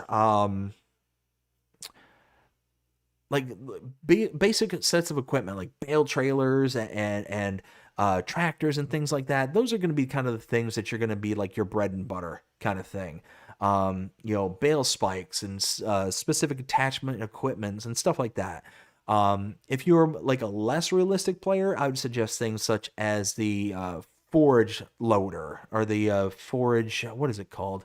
I can't look at it right now because it's not time for me to be able to utilize the shop. It's not the forage wagon. I think it's the forage. I think it's forage pickup is what it's called. It's basically a tool that will pick up stuff from anywhere on the map, even in property you don't own, and then it goes through a blower and blows into a trailer that you may be next to or towing behind you, whatever the case may be. But it's a great mod. But again, that's more for the like unrealistic kind of player. So like I said, Cooper, hope you have a fantastic night. Thanks for stopping by. You have a great one. We'll see you again next time. Oh my goodness. I tell you what, I'm so at peace right now. I'm so at peace right now. Just being able to not have to sit there and do a map tour and having to research and dig through and find the thing and do all this and do that, blah, blah, blah, blah, blah, blah, blah, doing all that stuff. Yeah, I'm just so thrilled that it's just, here we are. Here we are here tonight. And actually, I need to change some setting on my other screen here real quick. So you're going to lose audio on the game here. You're not going to lose me, but you're going to lose audio on the game for just a second. Let's see. Let's do this. Oh, no, I didn't mean to do that. Okay, hold on. Hold on. There's the game. And okay. There's that. Uh-oh.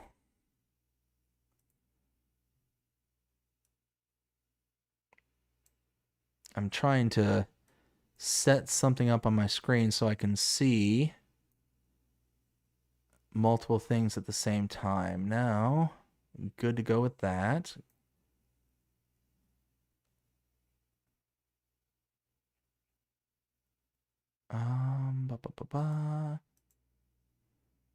Okay, perfect.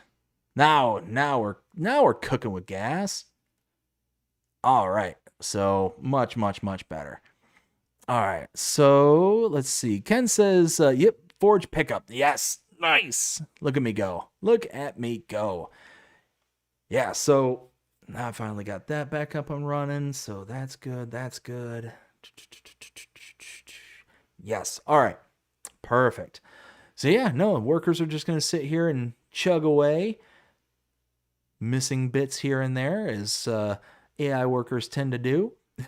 That reminds me, I just looked over. Big shout out to Mark K for this this sign right here. Good friend of mine ended up printing this out on his 3D printer and ended up putting in some really cool LED lights into it. Here, you know what? Let's do this. Boom, full screen. Full screen. So yeah, this thing really cool. So it's got like different colors and the whole fancy dancy kind of stuff. You can really kind of set it all up. Let's see, you can do like auto and boop boop boop. You can get all crazy and stuff. But I like the white background. It looks nice. So big shout out, Mark K. Thank you so much. Greatly appreciate you doing that for me, bud. Greatly appreciate it. And yeah, no, that's now that I finally got the office in a kind of state that I want it to be in, I got to take out these chairs behind me. So you'll see all these stools behind me. Those normally go at the bar, our kitchen bar. My youngest daughter figured out how to climb up on this counter today. She's 1.5 years, and she got up onto our island counter. I was sitting on the couch. She's just running around and playing. And all of a sudden I realized, wait a minute, she's being really quiet. And anybody who's a parent knows that when your kids are quiet, something bad's happening. Something bad is happening. So I look over, and sure enough, she is on top of the kitchen bar. I'm like, oh my goodness. And I got up. I don't think I gotten up from a seated position that fast in years. I don't think my body, I don't even think my body knew what it was doing other than run. Go catch the child. And sure enough, she's just sitting there. She's just hanging out, just doing her thing. But she took these stools and she ended up climbing up on top. Like, she used the bar, like the countertop, to pull herself up, and she was able to swing a leg onto the top of the seat and then go from there. We keep them out normally for our oldest daughter because she sits at the island, and she'll either like eat her food, play her toys, whatever the case may be, and she's just kind of there all the time. But yeah, when that happened, no, we that's why they're in my office now, is because can't leave those out anymore. So we basically, they're going to be sitting here in the background of the next probably a little while, just to make sure that, you don't not hear from me for a little while saying, hey, kiddo's out in the hospital, knock on wood. Let's see. Ken says, that's why I play console too. Too much faffing around using PCs. I mean, and hey, here's the thing is, if you're just looking to just play the game, consoles are wonderful. Like, don't think that I'm saying anything negative about console. I came from console, and I adore like the modding community who will not just focus on the PC players. Because I get it. Like, you can get all the bells and whistles that you want on PC. I mean, really, it's the limitation of the modders and their creativity. That's really the only limitation on PC and Mac. But console players and the modding community that will work with and for the console players, I mean, they're the ones who are not only, in my opinion, they're some of the more creative players on the game, because they have to come up with those kind of fancy items in game that will only work to a certain extent, kind of thing. And if they bring like some kind of new feature or something like that, like, it's got to be within this extremely structured kind of purview kind of thing. So when a modder is out there and they're making stuff for all platforms, making it available for everyone to play on, I mean, big shout out to all the modders out there who's doing any sort of modding, but an extra shout out to those who are willing to put in the extra effort to bring it to all platforms. And it is extra work for somebody to bring it, even though there's less wild cards, I guess you could say, for a PC player, like a PC Mac modder. The modders who are out there who are making stuff for them, they have to work within this box, and if they don't work within it, they don't get to bring out their mod, kind of thing. So big shout out to all the modders out there, but again, big shout out to all the modders who will put out stuff for PC and Mac, because they have to jump through so many hoops, they have to go through so much headaches in order to bring stuff out for all platforms. Yeah, it's it's awesome. They're awesome people. And hey, they don't get, a guaranteed compensation for what they do, kind of thing. They're doing it because they have a passion for, bringing, to do this kind of stuff. So, big shout out to them. Let's see. Jonah says, come on, Ken, join the dark side. Pippa with all the custom channel emojis. Thank you so much, Pippa. Also says hi to Jonah. Ken says, heck no, Jonah, console all the way, LOL. You know what? Like I said, I was right there with you there, Ken. I was right there with you for the longest time. ISG says every map and building that I create will be available on all platforms. I will never restrict my mods to PC only. And that's fantastic, ISG. Thank you so much for like I said, not only for making the maps and doing what you're doing there, but thank you for going through the extra effort and headache that is bringing it out to all platforms. And it is an additional headache because you're having to work within that restrictive bubble kind of thing. So big shout out to you. Like, this is going to sound harsher than what I'm going to intend it to be, but it is a lot easier for a modder to be a PC Mac only modder. And I don't mean it as, like I said, I'm not saying as like a means to be derogatory or anything like that, because it is hard to mod. It is like, you have to know the language, you have to know how to do things, and you have to be able to like still work within a system, but it's a lot more free of a system. You're able to make mistakes. You're able to kind of fluff things around in order to get it into the game kind of thing. But like I said, if you want to introduce, like I said, autoload, we'll take that as an example. The console players got a version of autoloading for logging here recently, and their version drastically different than our version on PC Mac. But to be able to do that, you have to go through such drastically different steps to be able to set up either one of those things. And being able to set up a code to do like the execution here on PC Mac, you're able to just take the object and then load it. Now, yeah, it might be different lines of code. It might be more lines of code, all that kind of stuff. But because you're more free to be able to kind of play around the margins kind of thing, you're able to take more liberties, is I guess what I'm saying, to where somebody who's strictly doing all platforms like ISG,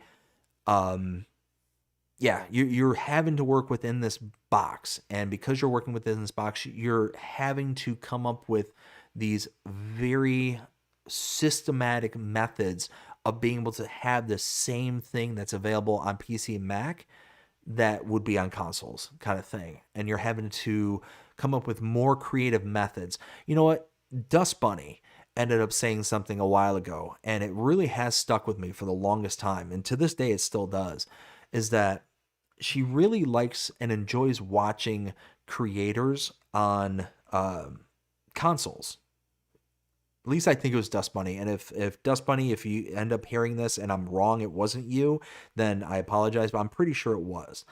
But she's like, I really appreciate and enjoy watching console players, create content more than I necessarily do on somebody who does Macs or PCs. And the reason that she gave is, hey, this is why I enjoy it more, is because, again, just like the modders I'm talking about, the content creators have to be more creative with their content. They don't get all the bells and whistles to be able to make this cinematic beauties and all this kind of stuff. They have to take all these kind of additional steps and stuff. And you can tell that, hey, somebody's putting in the effort and putting in all the kind of additional stuff that they have to go through in order to produce the same level of content that somebody who's on Mac and PC could just download a mod and do that, like, boom, push a button and it's done kind of thing. So, even like when doing map tours when I was on my console, to be able to just put in a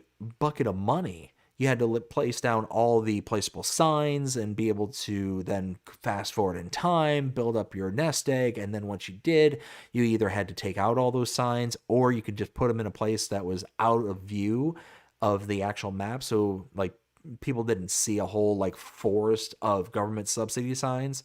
So it's things like that, to where now all I have to do is hit F12 and I can put in a whole bunch of cash into the system and I'm done kind of thing.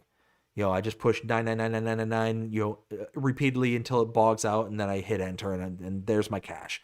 It takes me all of like 2 seconds, kind of thing. So it's easier to be a creator on PC and Mac, is I guess the way to say it.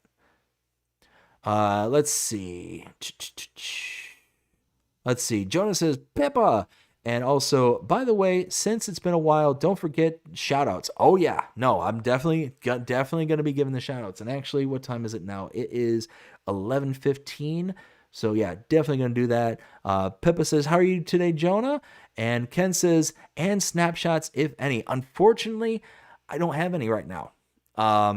Yeah, it's been so long since like doing one of these that I haven't been collecting them like I ought to.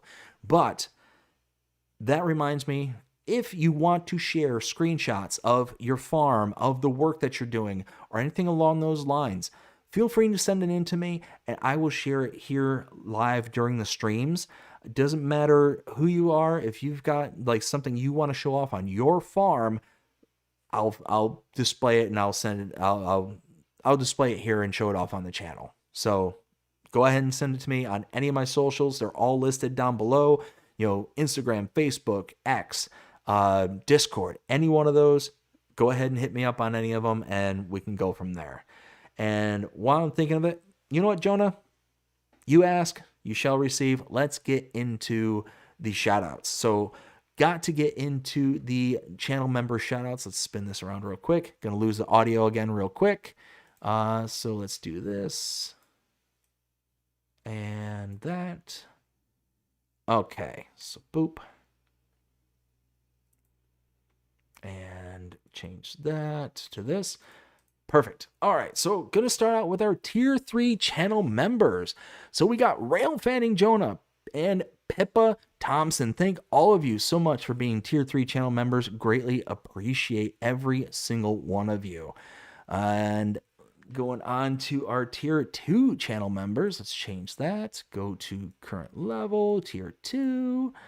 We've got Mark K, Reaver Time Todd, and Lonnie Johansson. Thank all of you for being Tier 2 channel members. And if you want to help support the channel and show your love here for the channel, go ahead and check down in the description below or the join button also listed below. You can gain access to one of 3 channel member levels. The first one, tier level 1, starts at 99 cents a month. And for that, you get custom badges, custom emojis. You also get early access to edited content. It's been a while since I've said all this stuff. Can you tell? Early access to edited content such as channel shorts, as well as the roleplay series that I produce. So oftentimes you'll get about 24 to 48 hours early access to all of that content. That again is 99 cents a month for tier 1 channel memberships. If you want a tier 2 channel membership, that's $4.99 a month. You get everything I just mentioned, plus that shout out that you just heard a few seconds ago for all of the channel members. Again, $4.99 a month. And then lastly, tier 3 channel members get everything I just mentioned, plus they get a custom discount code for the channel merch store, as well as the opportunity to be able to join me here on the live streams. So if you're able to hop online and be able to play the game, then you can play the game with me live, or we can just do audio connection as well. So it's one of those, unfortunately for BR-163, when I started this map, this has been one of those maps where if you go into multiplayer, there's certain functionalities of the map that break. And unfortunately, I didn't know this when I first set it up. So it's one of those, I haven't been able to have people join me in game kind of thing since I've started this map. But, going forward, I'm hoping that it won't be an issue beyond this map kind of thing. So we'll see. I do apologize for that portion of it, but you can join me in the audio and we can, talk back and forth and all that stuff.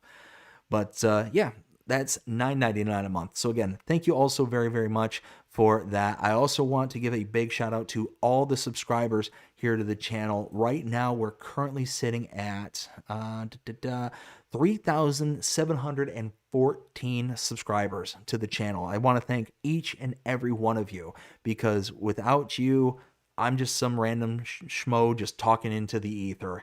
So again, thank you all so much for clicking that subscribe button, hitting that like button too. That helps out the channel an absolute lot. So if you are not wanting to sign up for any sort of, kind of monthly goal or anything like that, you don't have the money, or you don't think that it's worth it, then hitting that like button helps out an absolute ton. It sends out to the algorithms, lets people know that, hey, this guy's worth checking out, kind of thing. So if you want a nice free option that does still help out the channel, go ahead and hit that like button. Also, want to give a, want to show off some of the merch. It's been a while since we got to do that.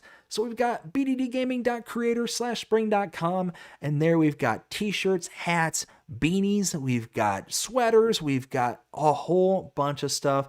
We got channel brands, we got, Jasper's at it again. I need to update a few things. It's been a while since I've put anything new out there. It's also been a while since I've kind of had that hero arc with Jasper. So no longer is the villain, but now we still got Klaus to kind of, ruffle our feathers every once in a while here along the farm. So one of those where I'll update it, but you can get a good day on the farm, or I'm sorry, a bad day on the farm is better than a good day in the city. You can get things like that. You can get, what else do we have on the channel? We got the I Live Life for the 4Fs right there. Turn it around, buy one, and figure out what the 4Fs are that you would be living for as well.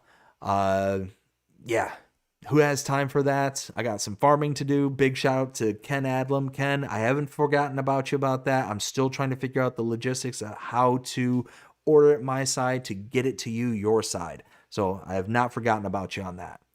So yes, again, thank you all so very, very much. I greatly appreciate all the channel members, all the subscribers out there.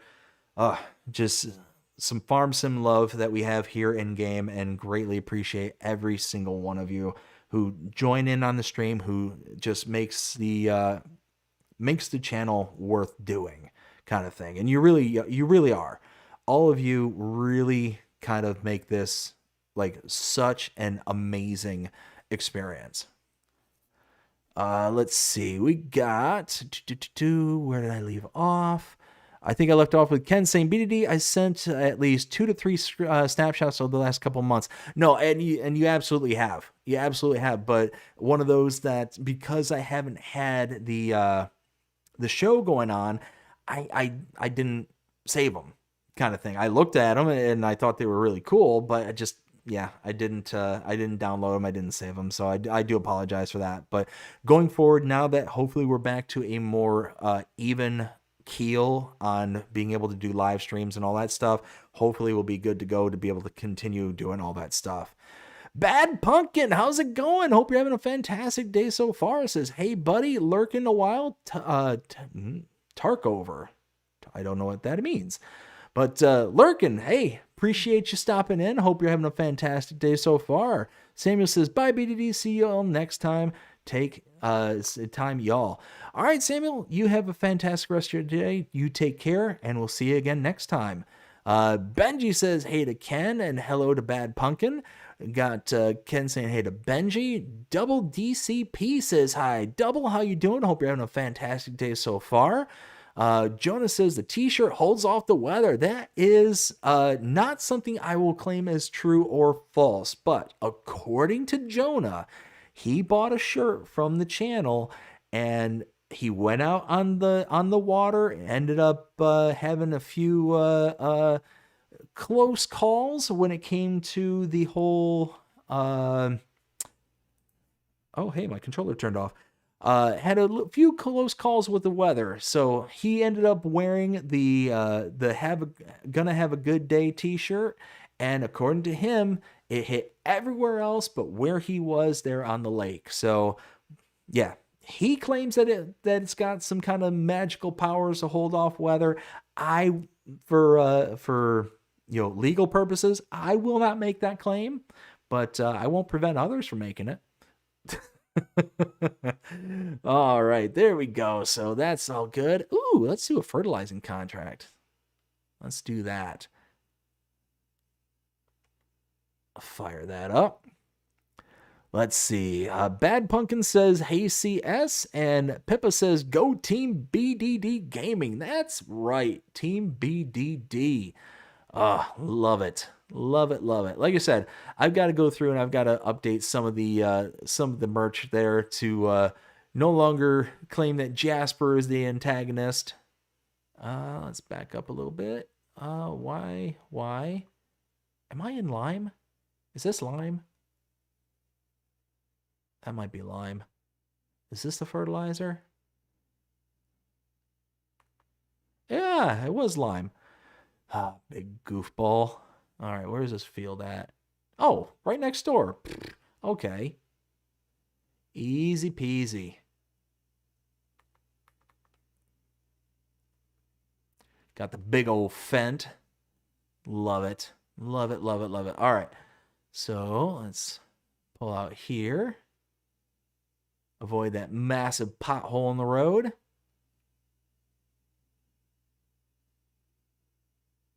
All right, let's set up the course. About here, boop, and boop. That, and that, and no rounds. That's good. To generate. Oh, it's thinking, and it thought. All right, perfect. And fire that up. Turn that off. All right. Ken says, speaking of snapshots, what do you think of the one of that harvester for a suggestion for your... Oh, yes. No, I love that suggestion there, Ken. Yeah, I think I messaged you back about that.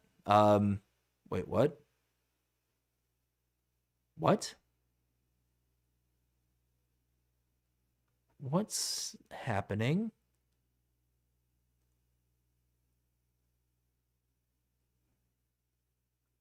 Are you all seeing what I'm seeing?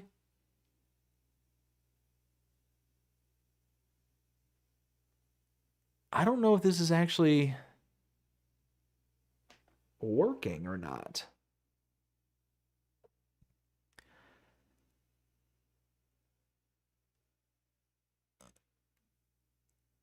I mean, I've got 1% on this headland. That's no way. There's no way I'm finishing this contract with But see, it's changing the ground color. Yeah, you can see it's changing the ground, so maybe it's working? But you can see down on the map in the bottom left-hand corner, it's only filling in like the areas of... Huh. I mean, it's at 2%. I mean, this is a decent-sized field, but I think it should be going up faster than this. I don't know. Should I pull out of doing that contract? Maybe I should go to a different field. Let's go to this one. Hold on.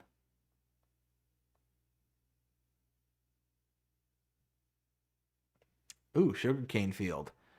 All right, so let's pop in here. All right, see, that one's functioning. That's weird. That is so weird.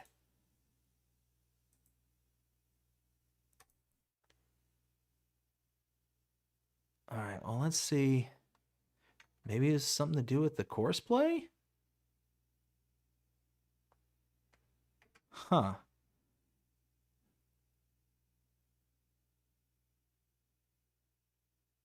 Nah, that's weird. Let's see. Ken says, yes, it's fertilizing the guidelines on the field. Yeah, that's what I was seeing, is that it's only doing like the rows, like the lanes, but it's not actually... So I don't know if it's actually gonna... Yeah, see, this one's filling up quick. I wonder if I'll finish out this contract and I'll go back to the other one and see if it works. I'm not gonna keep fertilizing the whole thing if it's just chucking out all that fertilizer and I'm gonna lose out on all the fertilizer I just bought, because I just spent however much money to get this fertilizer and it's just laying it down without giving me the credit, which really stinks, because that was a 16 grand contract. I really could use that 16 grand. I don't like it. Don't like it at all. And I think after this contract too, I might go out and purchase a.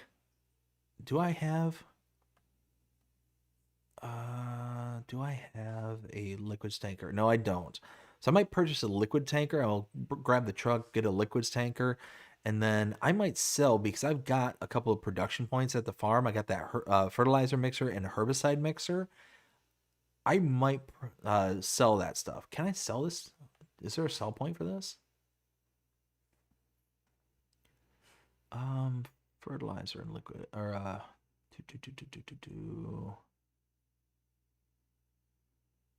herbicide. Where are you? There it is. There's a buy point. There's not a sell point. Ew. That stinks. Same thing with that one too, right? Yep. Yep. Blech. That means I'd have to install a sell point to be able to sell off all of that fertilizer and herbicide, which would be a good chunk of money. Ken says, help, can't find the FERT unit in this sugarcane field. Yeah, right? It's hiding. It's playing the most epic game of hide and seek. So it's funny. I was talking to my dad the other day, and we were basically exchanging stories of when I was younger, and he was telling me about when I was only a couple of years old. We used to live on this old farmhouse in Michigan, and it was butted up right next to. So my bedroom window was right maybe 10 to 15 feet away from a massive cornfield. And my dad had put me down for a nap, and he didn't hear anything coming out from my room for a long time. So he went to go wake me up, and he went into my room, and I was not in the room.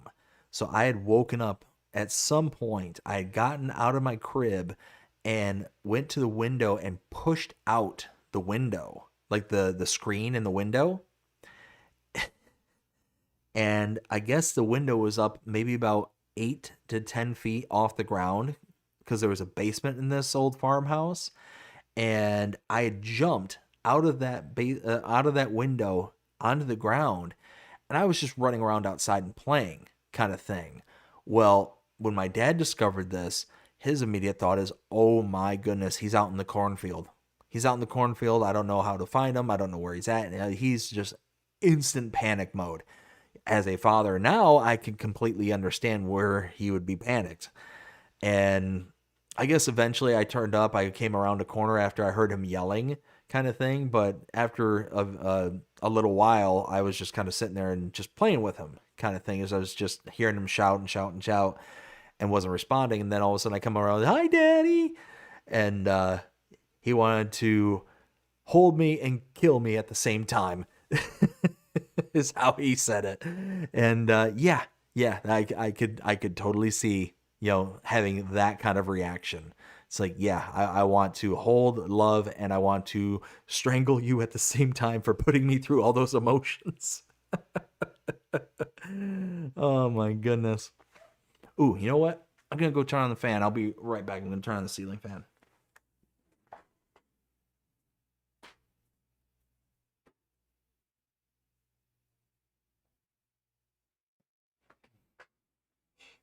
Get a little bit of air moving. All right. That's much better. I've actually never seen a course play like this play out before, where it's got this kind of like loop in things. That's actually a new one by me. And it's going to miss a big old chunk there, but what are you doing back there, dog? Jackie boy, what you doing? I don't know what just happened, but he just made some kind of noise and almost like he was like hacking up or like choking on something, but yeah, now he just plopped his head back down. It's like, I guess he just wanted me to take notice of him. Goofy dog. I got some goofy dogs. Holy smokes! But there are some good dogs. They're definitely some good dogs. There we go. Turn that off. Okay. So let's go back here. I want to see if maybe I triggered something now and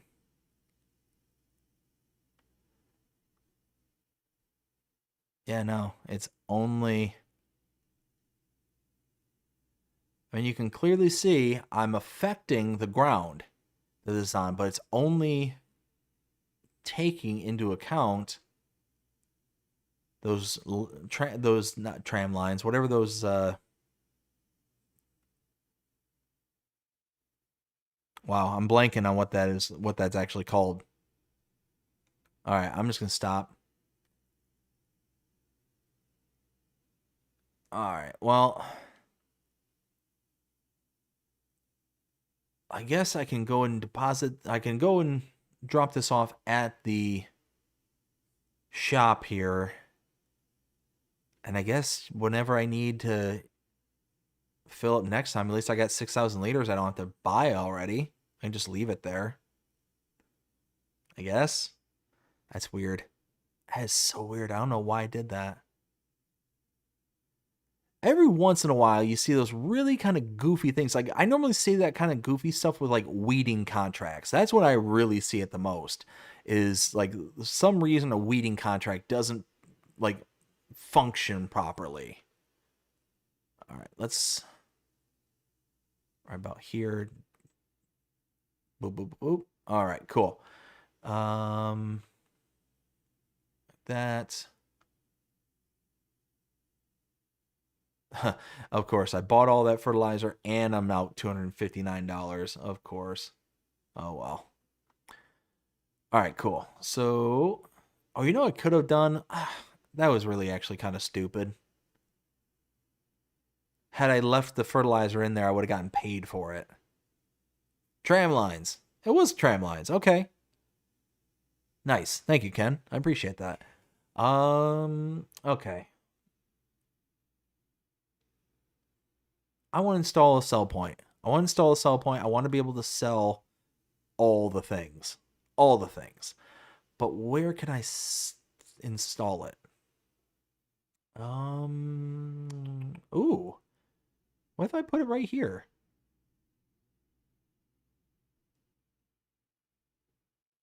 And I can leave. Yeah. Yeah. Who says I can't install it right here?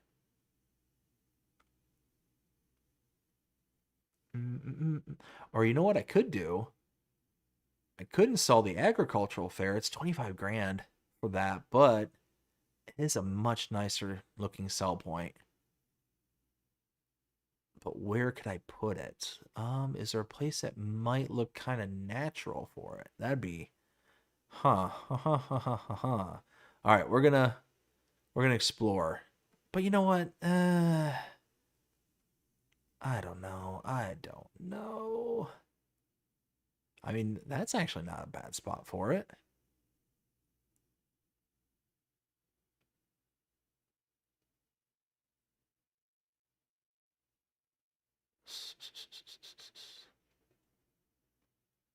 That's weird. It's only like 25 grand no matter where I place it. It's not taking into account the elevation shifts. I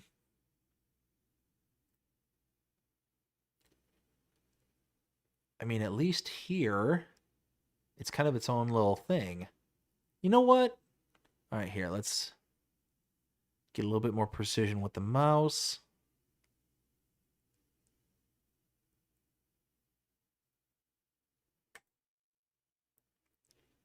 How's that look?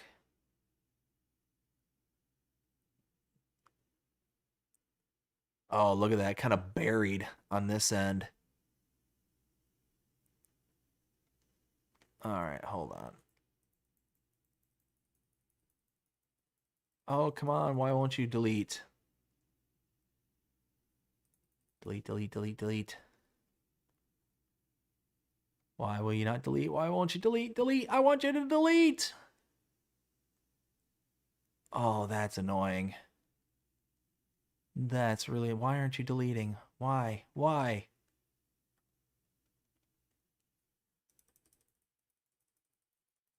Why? Why? Is it because I don't own the land? Is that what's going on here?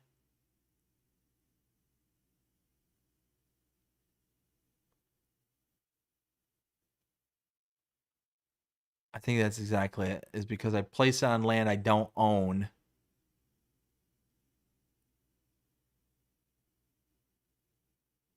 Like, how bad does this look? I don't know. What do you all think? Does this look like you can tell like this is all buried in here? Ugh. All right, hold on. Oh, no. Why? It's because I don't own the land. So I can actually select it.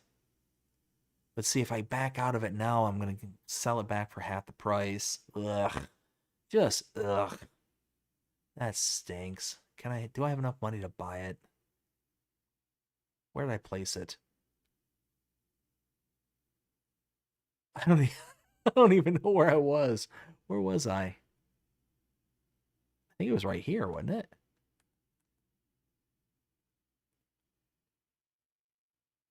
$249. This is ugh. All right. Yeah, see, there it is right there. Now I can visit. Yeah, so you get yeah, it's floating on this end, it's buried on the other end. Ugh. All right, well. Well, that was a 12 grand mistake. All right, well, at least I can sell this back.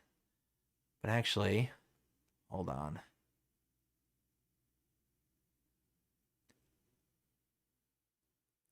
Selling station wood.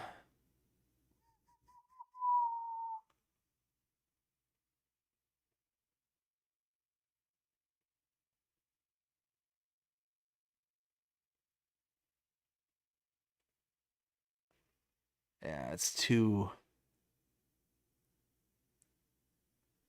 It's, yeah. All right, this isn't going to be a good spot. So let's just sell this.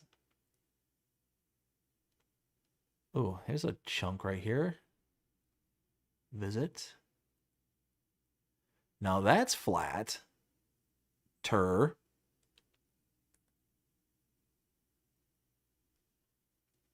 What if I do this? Let's buy it first.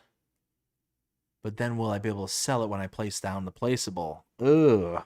Ugh. Ken says, it's Brazil. Everything looks like that. LOL. Oh, Ken. Ken. All right. So I own the property. Let me check something out. So if I kind of want that like the fair here. I think that would look cool. Oh, hey, easy. But see, it's because, yeah, see, there is a slope to the land. It is sloping. I do own this land. So what? Wait. So why was it doing that? That's weird.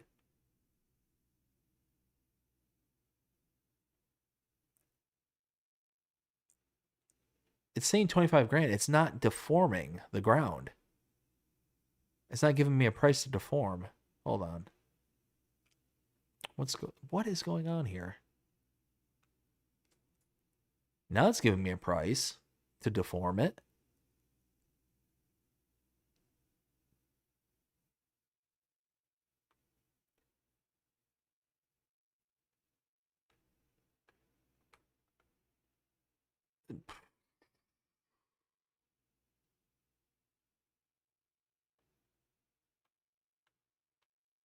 All right. Yeah, so let's sell that. I want to find just a relatively flat piece of land that I can just put something down.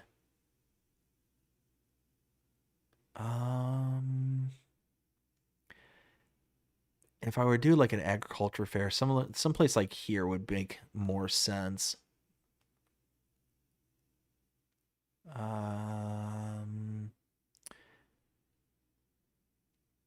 Let's see, even that's got a big slope to it. Got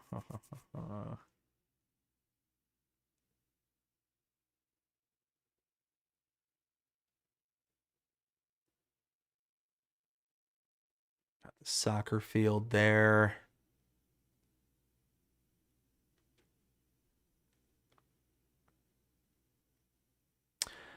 I don't know. I don't know where I can set this up.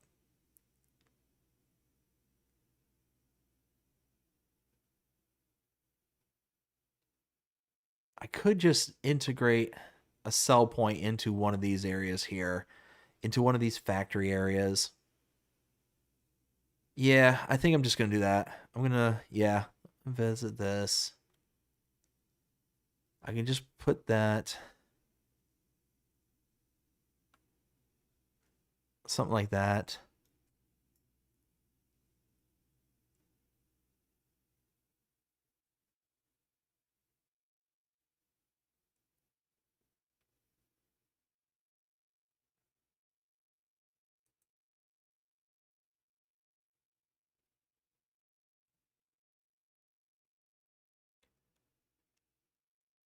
I think that's all right.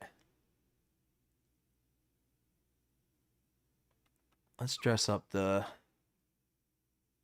land just a bit.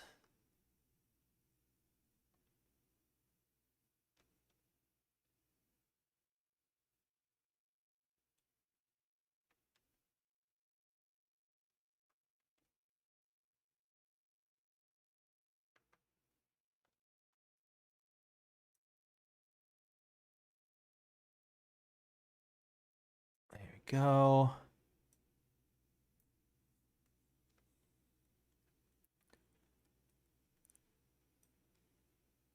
Add that like that.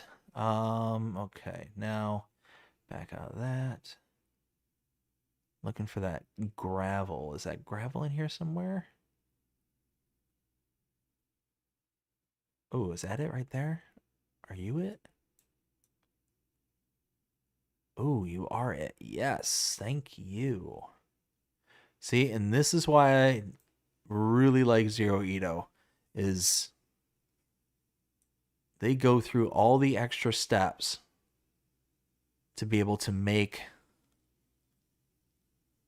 like, I can add all this stuff back in, and look at that. I think that looks pretty good. And then, is that other, like, the kind of grass or leaf decal, is that in here somewhere?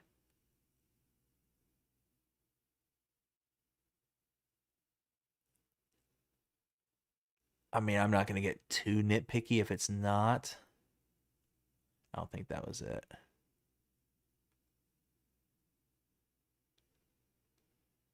Um,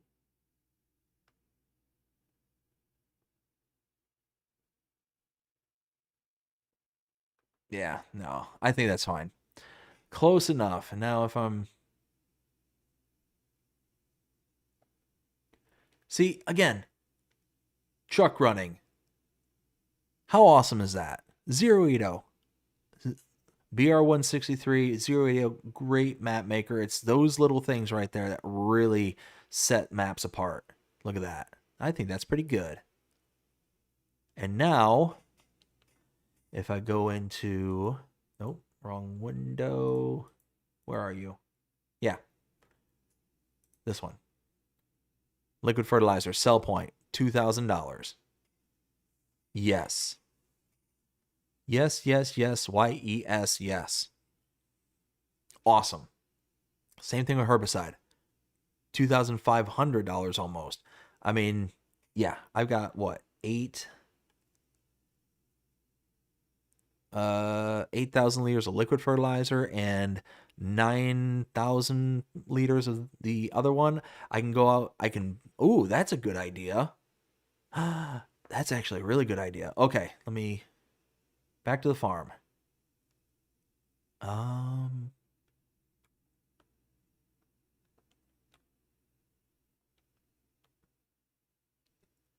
There we go.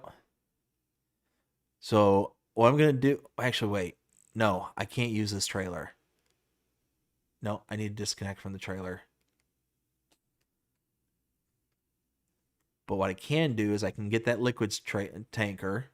I don't need this weight right now, so let's... Oh, I need to lower it. There we go. So I can go get a liquids tanker. And I can use the flat deck on this. I can come back with the concentration pallets. Nope, wrong. Anybody know that meme by chance? That's an old school meme. That's like digging into the memory banks. So back in the day when like Hollywood was like really out in the midst of like Scientology and all that kind of stuff, there was a meme that ran around the internet, and this was around the time when like the whole Tom Cruise, jumping up on not Whoopi Goldberg, Oprah Winfrey's couch, talking about what's his, like his ex-wife, was it Katie Holmes? I don't remember, but he's like sitting there all like stomping on her couch and he's like, I love her, and he's freaking out, and it's all around that time. Well, there was a meme that was put out. Oh. And punch it. There we go. And in the meme, it shows like the building of Scientology. And all of a sudden, like it's like big label on the side of it. It says Scientology. And it cuts to the scene of Sum of All Fears right before the nuke goes off. And all of a sudden, Lex Luthor from Superman, like way back when, comes like in front of the screen, because it's supposed to like be an inside window of the Scientology building, and Lex Luthor screams, "Wrong!" And like that's when the nuke explodes and all the windows shatter out, and that's when like the LOL barrel roll came out and was doing like the big rounds on the internet. Oh, it was hysterical back in those days. Wasn't Katie Holmes? No, who was he married to? Like way back when.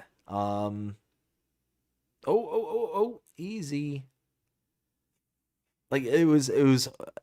I remember distinctly he was jumping up and down on Oprah Winfrey's couch. He was like stomping his feet on it and he's like, I love her. He's just like spurging out to the like nth degree. Nicole Kidman? No. Wasn't Nicole Kidman, was it?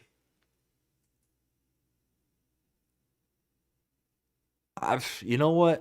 I don't pay that much attention to Hollywood and stuff like that. So, I'll take y'all's word for it.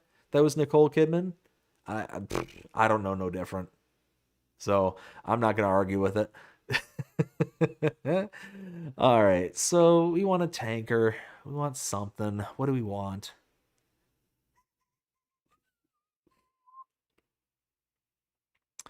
Ooh, could do... No.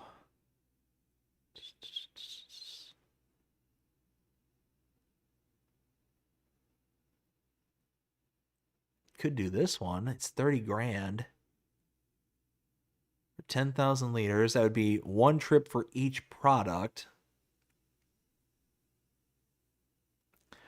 And carries it all. Herbicide, liquid. Yeah. Boop. Boop. There we go. Yeah, both Ken and Dead call him say Nicole Kidman. So, yeah, I'll take your all's word for it. But, yeah, I swore it wasn't, but again, I don't pay that much attention to it, so. I'm just saying, it was around that time. Yep, Nicole Kidman, then Katie. Okay. I will 100% take your word for it. Yeah, because I know, isn't Nicole Kidman with Keith Urban now, the country music singer? All right, I got to go that way to the farm. Come on, punch it. Punch it. Let's go. Punch it, Chewie.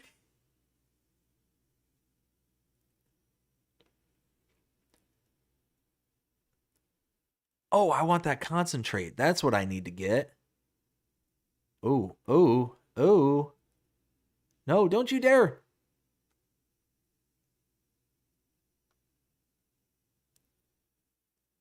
Where do I get the concentrate from?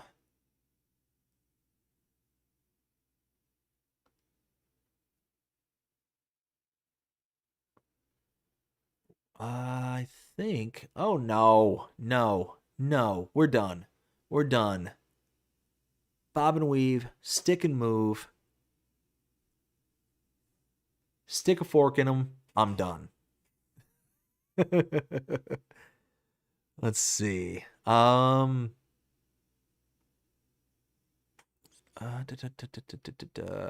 think it's this way. Isn't I think it's that. Isn't that the buy point? Maybe. Are you the buy point? Are you the one I think it is? No, you're not.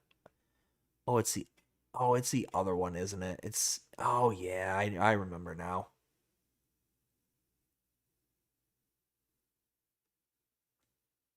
All right, this way. And then cross the road. Oh my goodness, I saw a funny video today. Oh no, oh no, don't do that. I saw a funny video today. So it was a fishtailing. So it was a video of like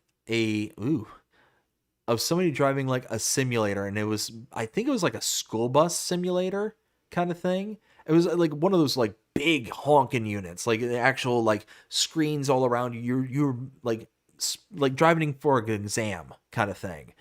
And this guy, he's driving, just doing his thing, just going through, and somebody's talking to him over his shoulder, and all of a sudden he goes around another school bus, and as soon as he does that, somebody goes walking right in front of him, like a person walks in front of him, and he just blasts right over it.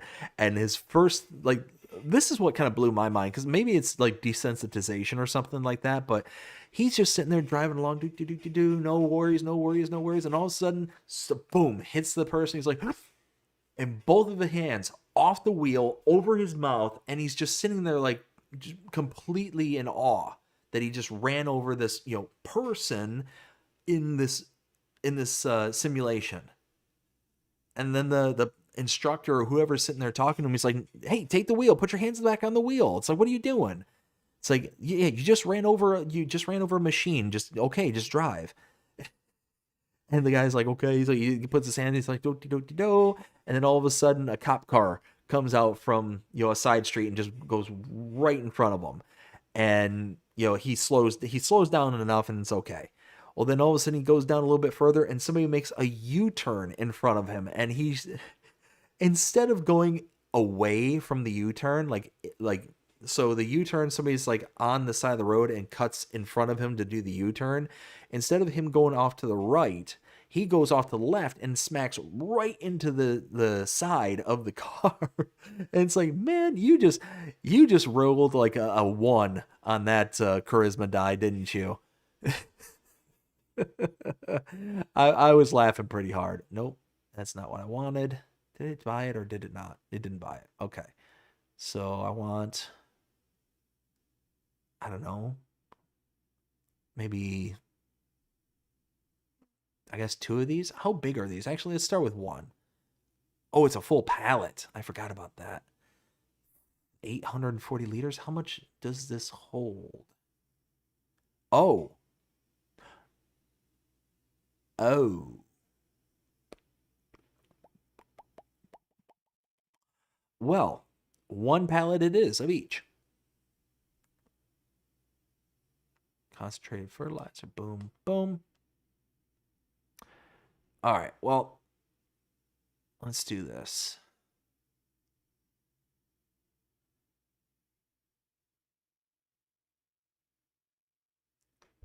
Universal auto load.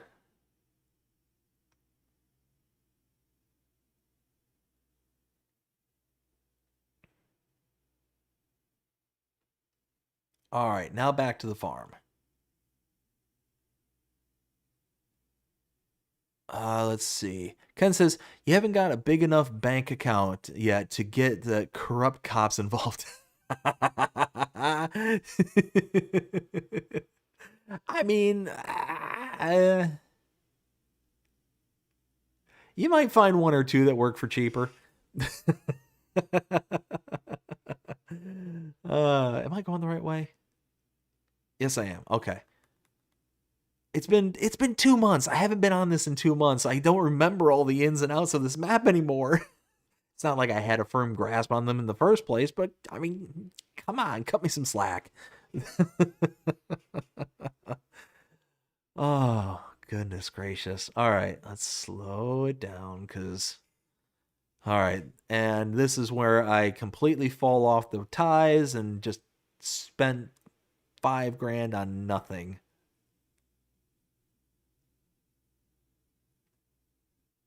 All right, cool. We made it. Safe.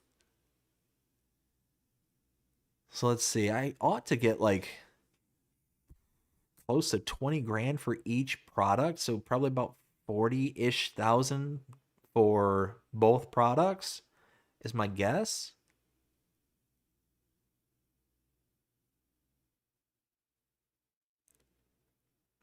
Because it's like $2,400 each. I think it was 21 and 24 if I remember right. So I've got about 8 and 10,000 liters of each. I'm gonna just sell it all.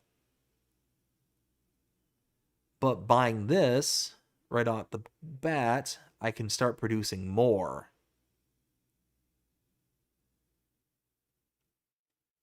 And this can kind of be my nice little steady stream of income. I wish you could make the concentrate. That'd be kind of cool.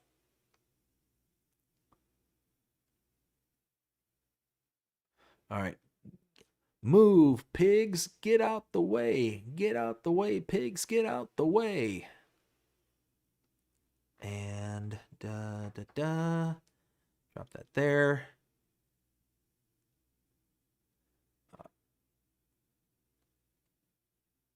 All right. You know what?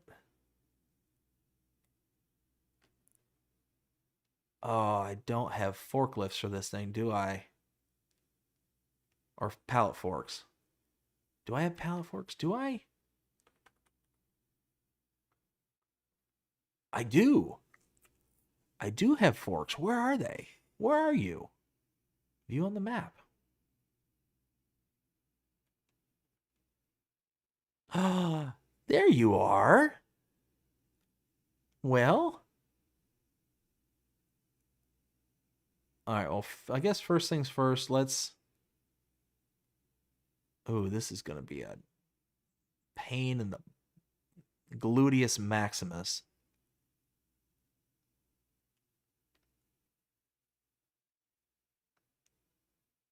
You know what? Reverse!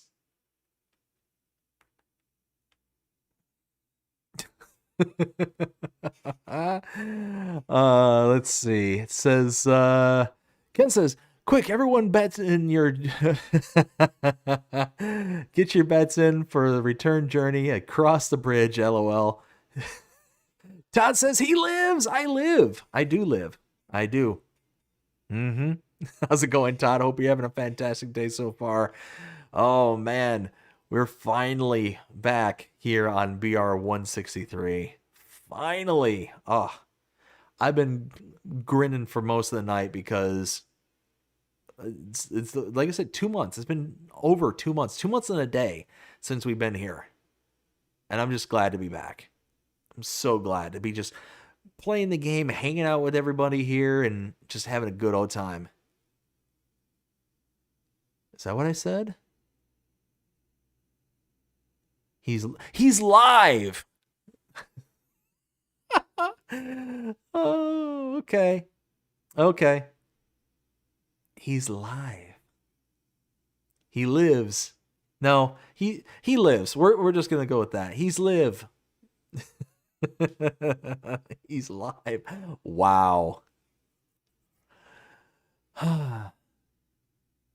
The American education system hard at work with this guy.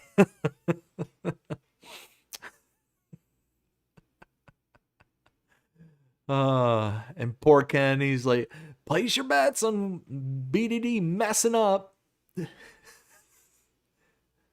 Wait a minute, don't I own this factory?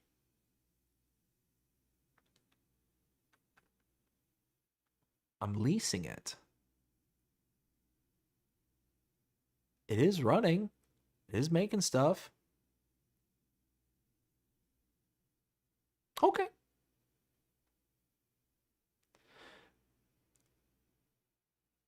Oh, come on.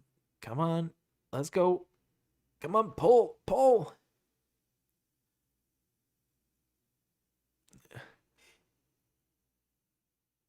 Grammars is Hardozzi's? Now y'all just messing with me. Now y'all just messing with me. I see how it is. I see how y'all do this. All right, come on. Let's see if we can actually make it back.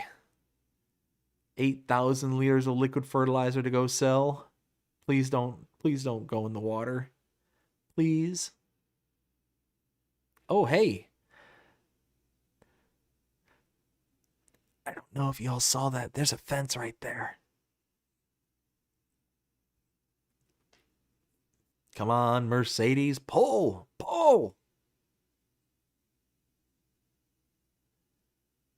Oh, that fan is spinning up top, isn't it? That's kind of cool.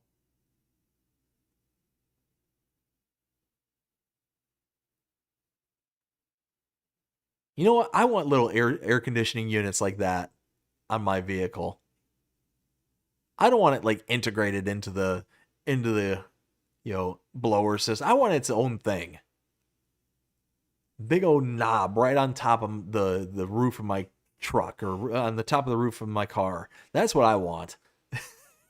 I don't know why. And actually with my car, I might end up having to do something like that. One that has a heating and cooling, because my no, don't you dare, don't stop. Oh, okay. We made it. Factory leased BDD. Yes. So on PCs you can lease factories. That fence that's offensive.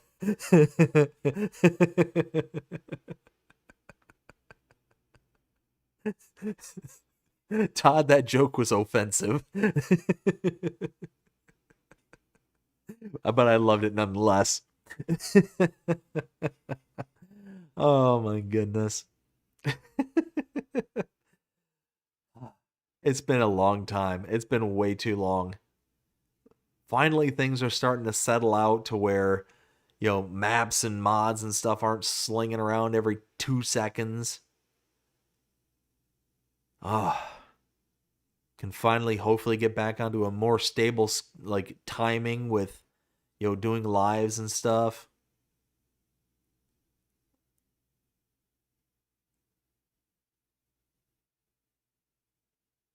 I love it.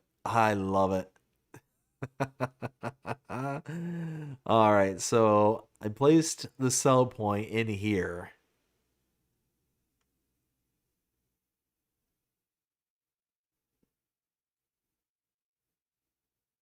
And open. There you go.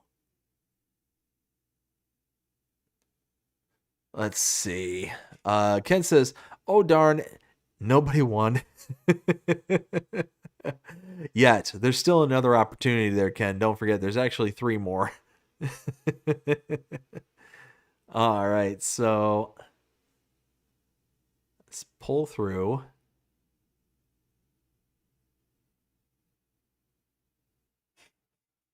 See, Andrew Sinclair, how's it going? Hope you're having a fantastic day so far. Says, how's it, my brother? How are you today? I'm doing fantastic, Andrew. Hope you're having a fantastic one so far. All right, so now, yeah, there we go. Dump. What are we going to get out? Ooh, ka-ching, ka-ching, more ka-ching. Let's go, let's go, come on. What are we getting for this? You ready for this? Dun, dun, dun, dun, dun. Ooh, 16 grand. Nice, I'll take that. I'll take that all day, all night. Now, check it out. Now I can just pull. Oh, man. You know what? I was looking for some other place to put this, but I'm kind of glad I put it right here.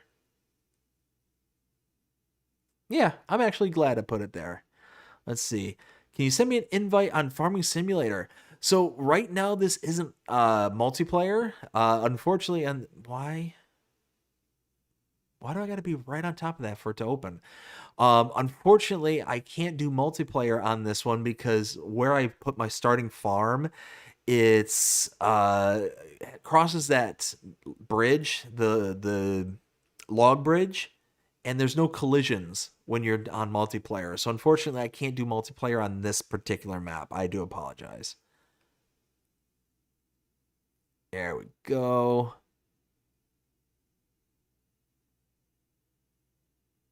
Come on. Power, power, power. Let's go.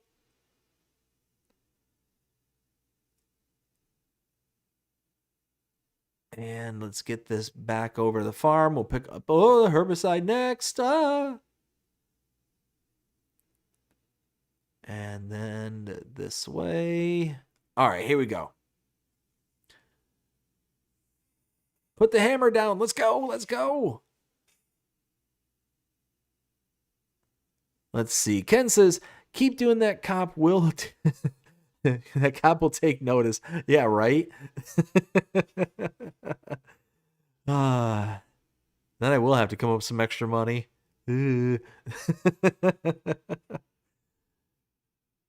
All right, slow it down. Slow it down. Oh my goodness, this is so... So this is the bridge I'm talking about. I have to come through this in order to get to my farm. And on multiplayer, the collisions turn off. So I wouldn't be able to get back to my starting farm at all. So yeah, it's one of those where until I get these bridges built, which is the whole point of this stream, is to get one or both of the bridges. Well, speaking of which, I need to see what kind of materials they need. That's what I need to do.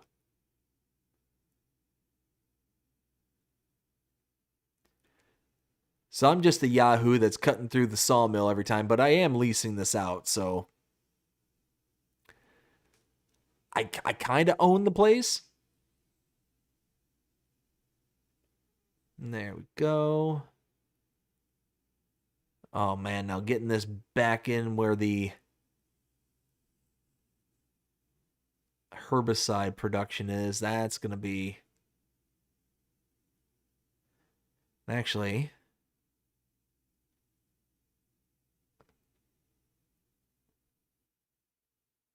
I still got all these treetops over here I got to take care of.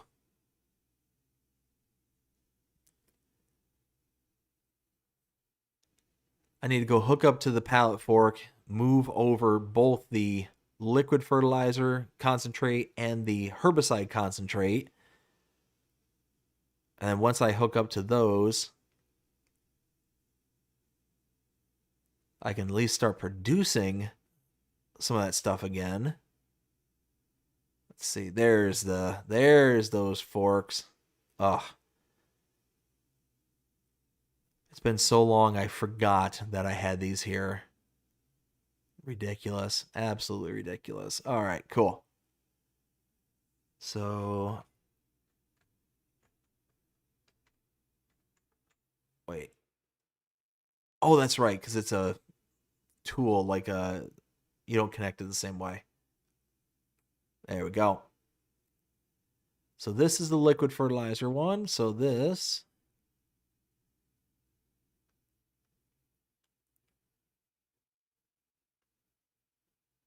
like so. Drop that down.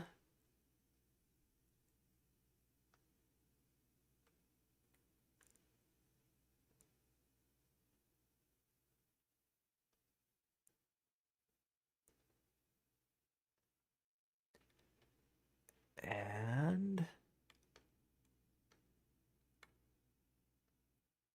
bam.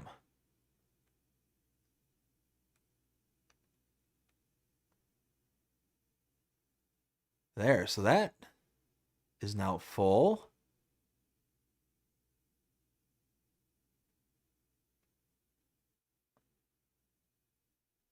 And now, do the same thing over here.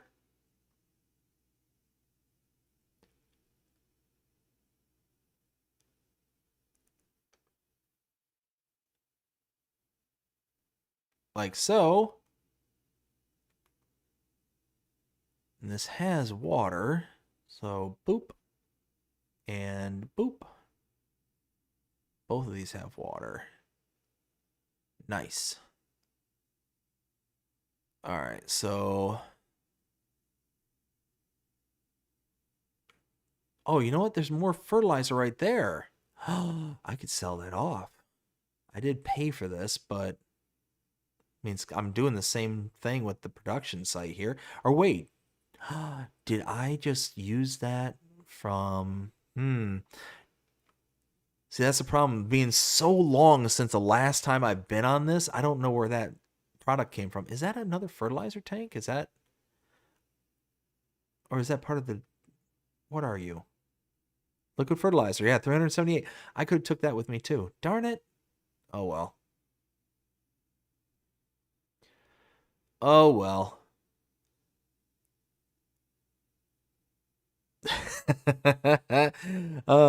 Ken says not owned, leased, rented. Yeah, I mean, that's pretty much what it is.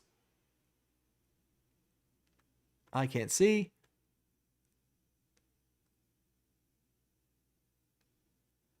All right, here we go. Let's pop that like that.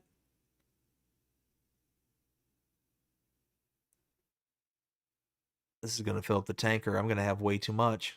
I'm not going to be able to take it in all. Well, I can take it all in one trip, but yeah, see? All right, let's see if I got the skills to pay the bills. Almost ran over the pig. The other one's mad about it.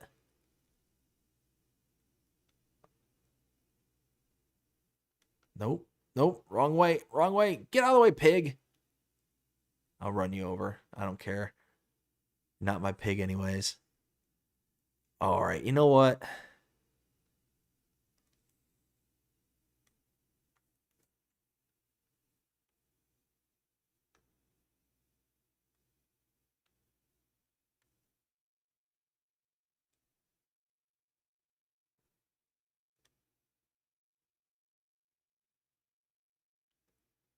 All right. There we go. Something like that. I do so much better when it's facing this direction. Nope, that's the wrong way. Wait, what?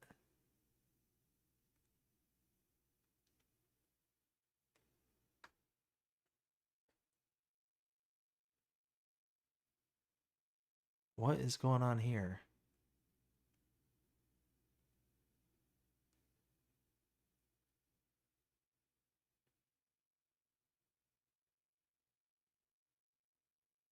Like, I cannot push this thing. What is happening here?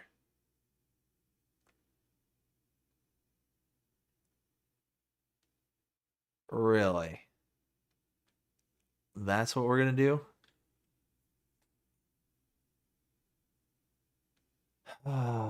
Okay. Well, I guess I'm going to have to do it the old-fashioned way.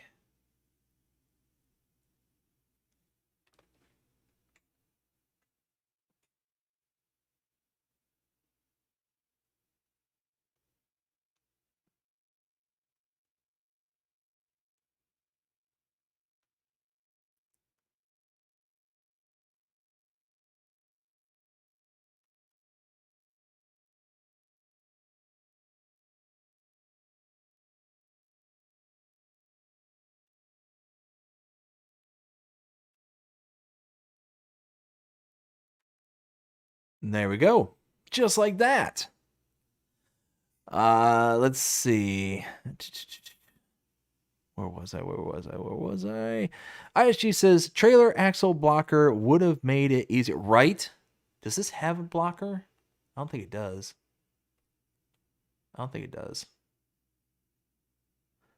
Reaver says, so you like a salted bacon?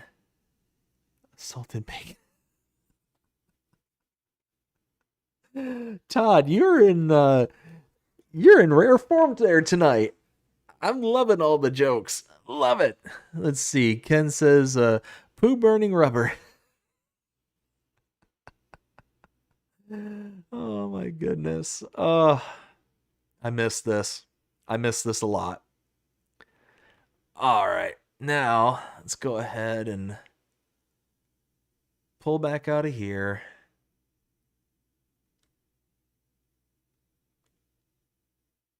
Let's see what 10,000 liters of herbicide is going to fetch us. It'll be at least 20 grand. It's probably going to be closer, probably closer to 22, 23.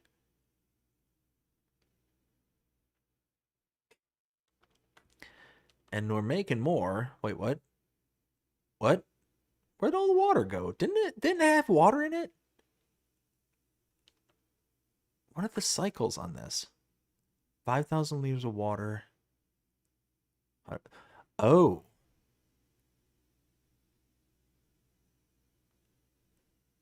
Oh. How much water is that? 5,000 liters each. Okay, well, I guess, come on. Come on. You can do it. Go. There you go. There you go. They really burned through them. I thought there was water in there. Am I making things up, y'all? Am I going insane? Anything's possible. I mean, I'll be perfectly honest with you, but I thought I saw water in both of those. Did it just burn through it that quickly?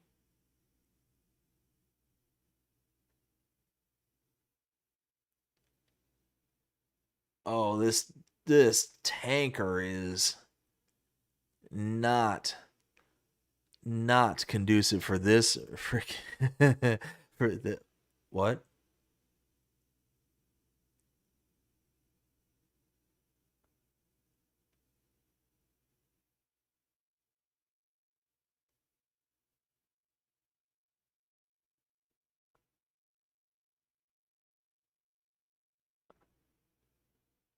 Come on.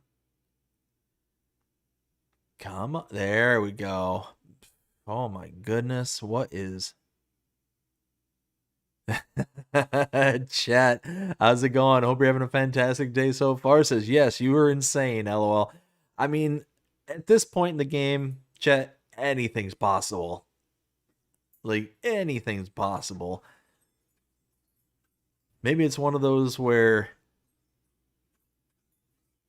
all these years where I've seen the insanity going on all around me in life, maybe it's not the insanity around me. Maybe it is that I am truly the insane one.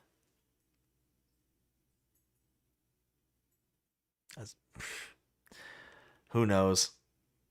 Maybe I gaslit myself into thinking that I was the sane one when in reality, everyone around me, they're the sane ones. I'm just the goofy one. All right, here we go. Okay, deep breath.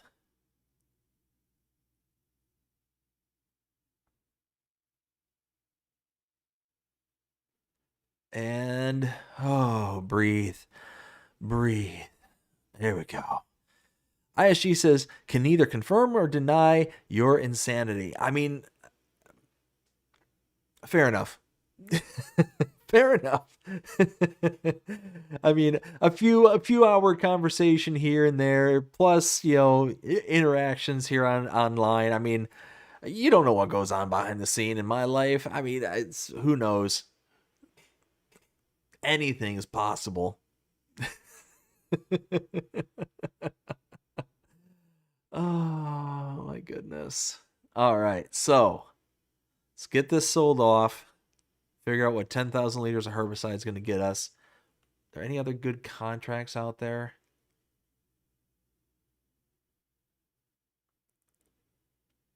All right, we'll check that out in a second. Hop over.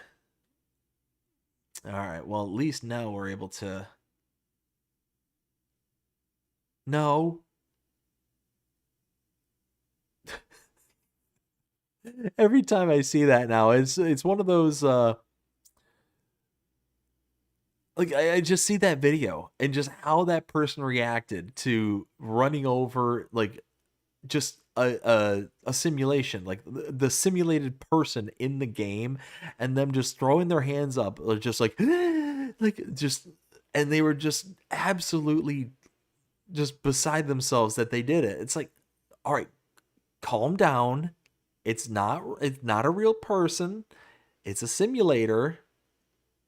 Don't do that in real life. I mean, you are taking a test, and I presume it's for your like driver's license for like driving school.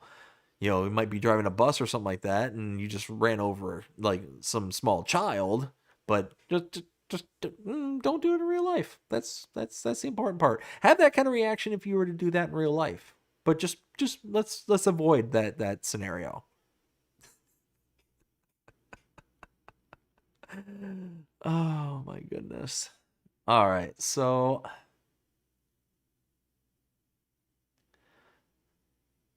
dump out 10,000 liters. Let's see what we get out of this tank.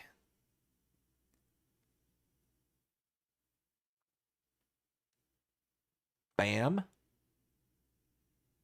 All right, here we go. Let's see. Todd says, I'm schizophrenic and so am I. Oh, wait. Ken says, BDD has to be insane to lead us, LOL. Wait a minute. Wait. So you're saying that I'm the leader of the insane people? Is that what we're talking about here, Ken?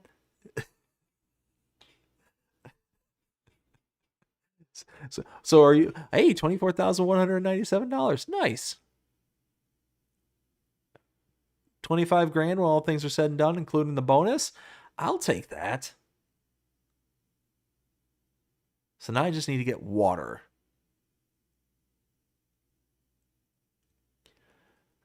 You know what? No brakes. If you say so, BDD. Oh my goodness. You know what? The way I see it is y'all are here with me. If I'm insane, there's at least a little insanity amongst the group. I'm just throwing that out there. I hear that sanity can be a social contagion, so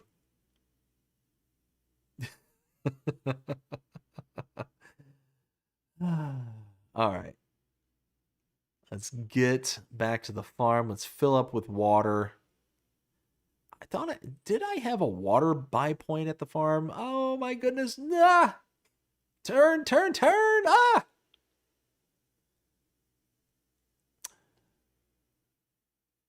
Okay. Note to self. Flying through town at 54 miles an hour, trying to turn at 52. Maybe not the smartest thing. My insanity lives in the future. Oh my goodness. Let's see. ISG says to Ken, you have obviously never watched me play a game of your of your definition of insanity would be completely different. I don't know. Oh my goodness. All right. Let's get back to the farm. You know what? Hold on. Let's stop real fast. I did have a water tank. Okay. All right, cool. So I can just fill up there and then dump out.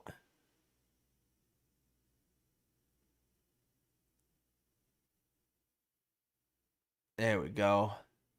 But you know what I could do and make things a lot easier? There's that water production point. And I could set that to distribute. Hmm.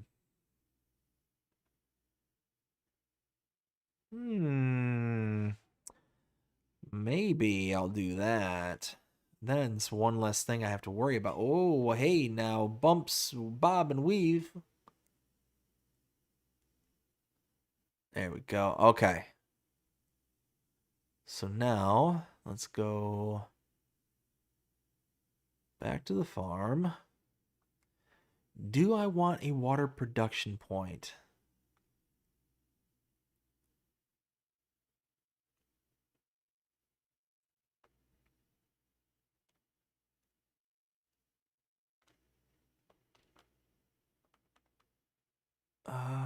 Okay. Outputs.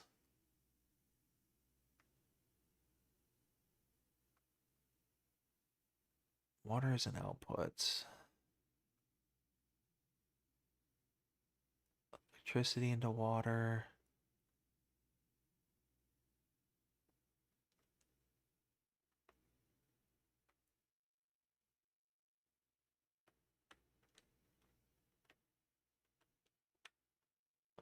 Now this is one of my favorite productions. I use this a lot. Because you can just slap it just like pretty much anywhere. It doesn't have to, it doesn't like stand out or anything like that. It's super cheap, $3,000.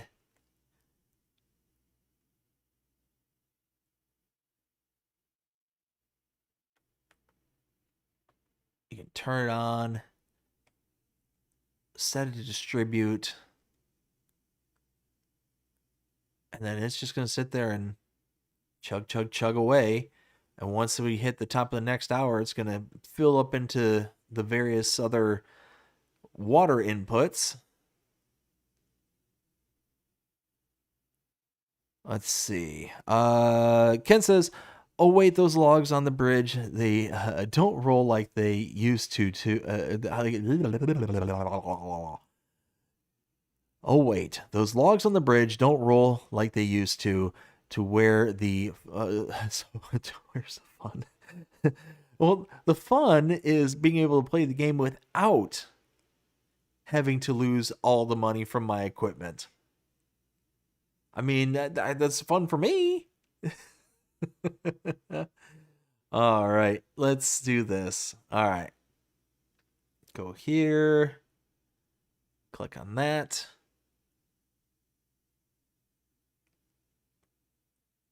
Actually, let's disconnect. We don't need this, that. All right. So yeah, the top of the next hour here in about 43 minutes, that's going to be filled up with water, and then it's going to distribute out to this fertilizer mixer and this herbicide mixer. They're both full of their concentrates. And yeah, see, look at that, 2,400 liters and 3,200 liters. So now what I'm going to have to remember, let's do this. Let's just move this. Wait, what? What?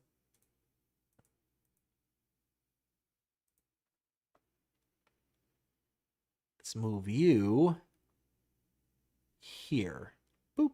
Actually, can I load you into? Probably not. Nope.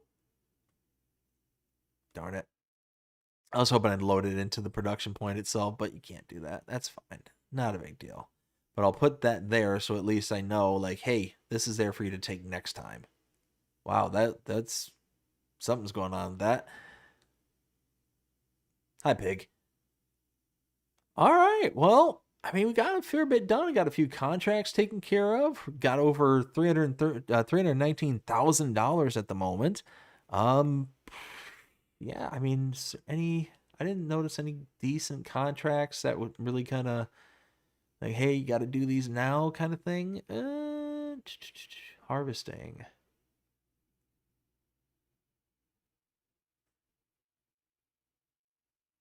Wait, sugarcane harvesting? I didn't know they made sugarcane harvesting contracts. I mean, this is one of the few maps I've ever seen actually load up sugarcane as a base product for the fields. So, but there's no equipment. That's the thing, is you got to lease out all the equipment for this. And sugarcane is a nightmare to deal with. I mean, you're talking where's sugarcane? I almost never deal with it. Yeah, right here.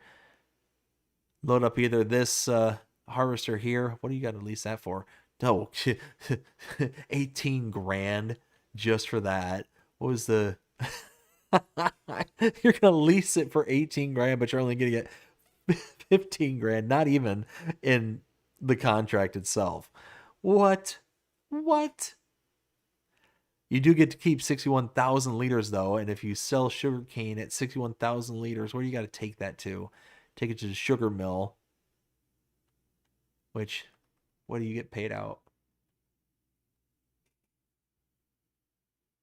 This way. Sugar. No, it's up here. Sugarcane. Oh my goodness. $200 per 1,000 liters. So you're talking at 61,000 liters. What is that? That's, come on, math. It's time for math. So 2 at the sugarcane, 223 times, it'd be basically 63 liters, or 63, yeah. So 14 grand. So you would be maybe 10 grand richer for the contract, and it's going to take forever and a day to do. No. That's not going to happen. But it's now 12:30 my time, and yeah, I think I got to start wrapping things up because unfortunately I got to work in the morning, and you know, life happens. So I had an absolute blast here tonight, and I want to thank everybody who joined us here tonight. Again, big shout out to Rail Fanning Jonah for giving the $10 super chat earlier. Jonah, greatly appreciate you. And I appreciate everybody who hung out tonight. It's been a hot minute since we did a live stream. Over 2 months. That's just a normal Let's Play live stream, and I had an absolute blast doing it. We're going to be doing this definitely more often here going into the future. But yeah, like I said, hope you enjoyed it. If you did, please show me by liking, sharing, subscribing, following, commenting, doing all the things the algorithms enjoy you doing. The shows you're engaged with this channel, enjoying the content. And that being said, I hope everybody has a fantastic day. Take care.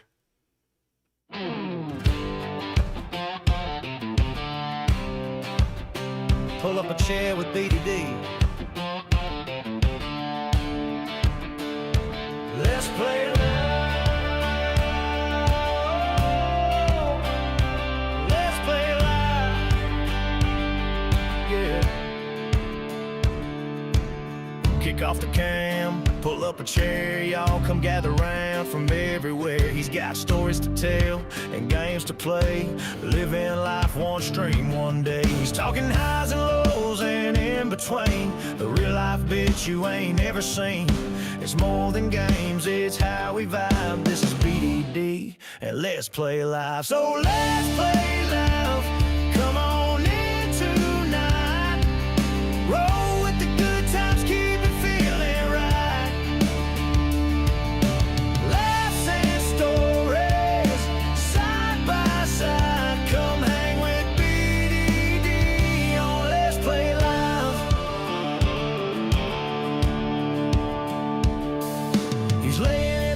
Just how it goes, from gaming wins to life's little blows. It's a porch-like glow, a southern charm where community's the beating heart. He's talking highs and lows and in between. The real life bitch you ain't never seen.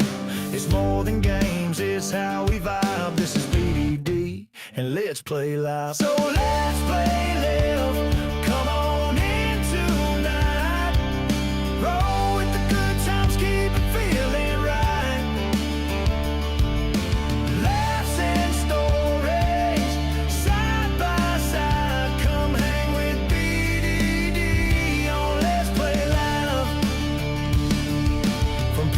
To life's dust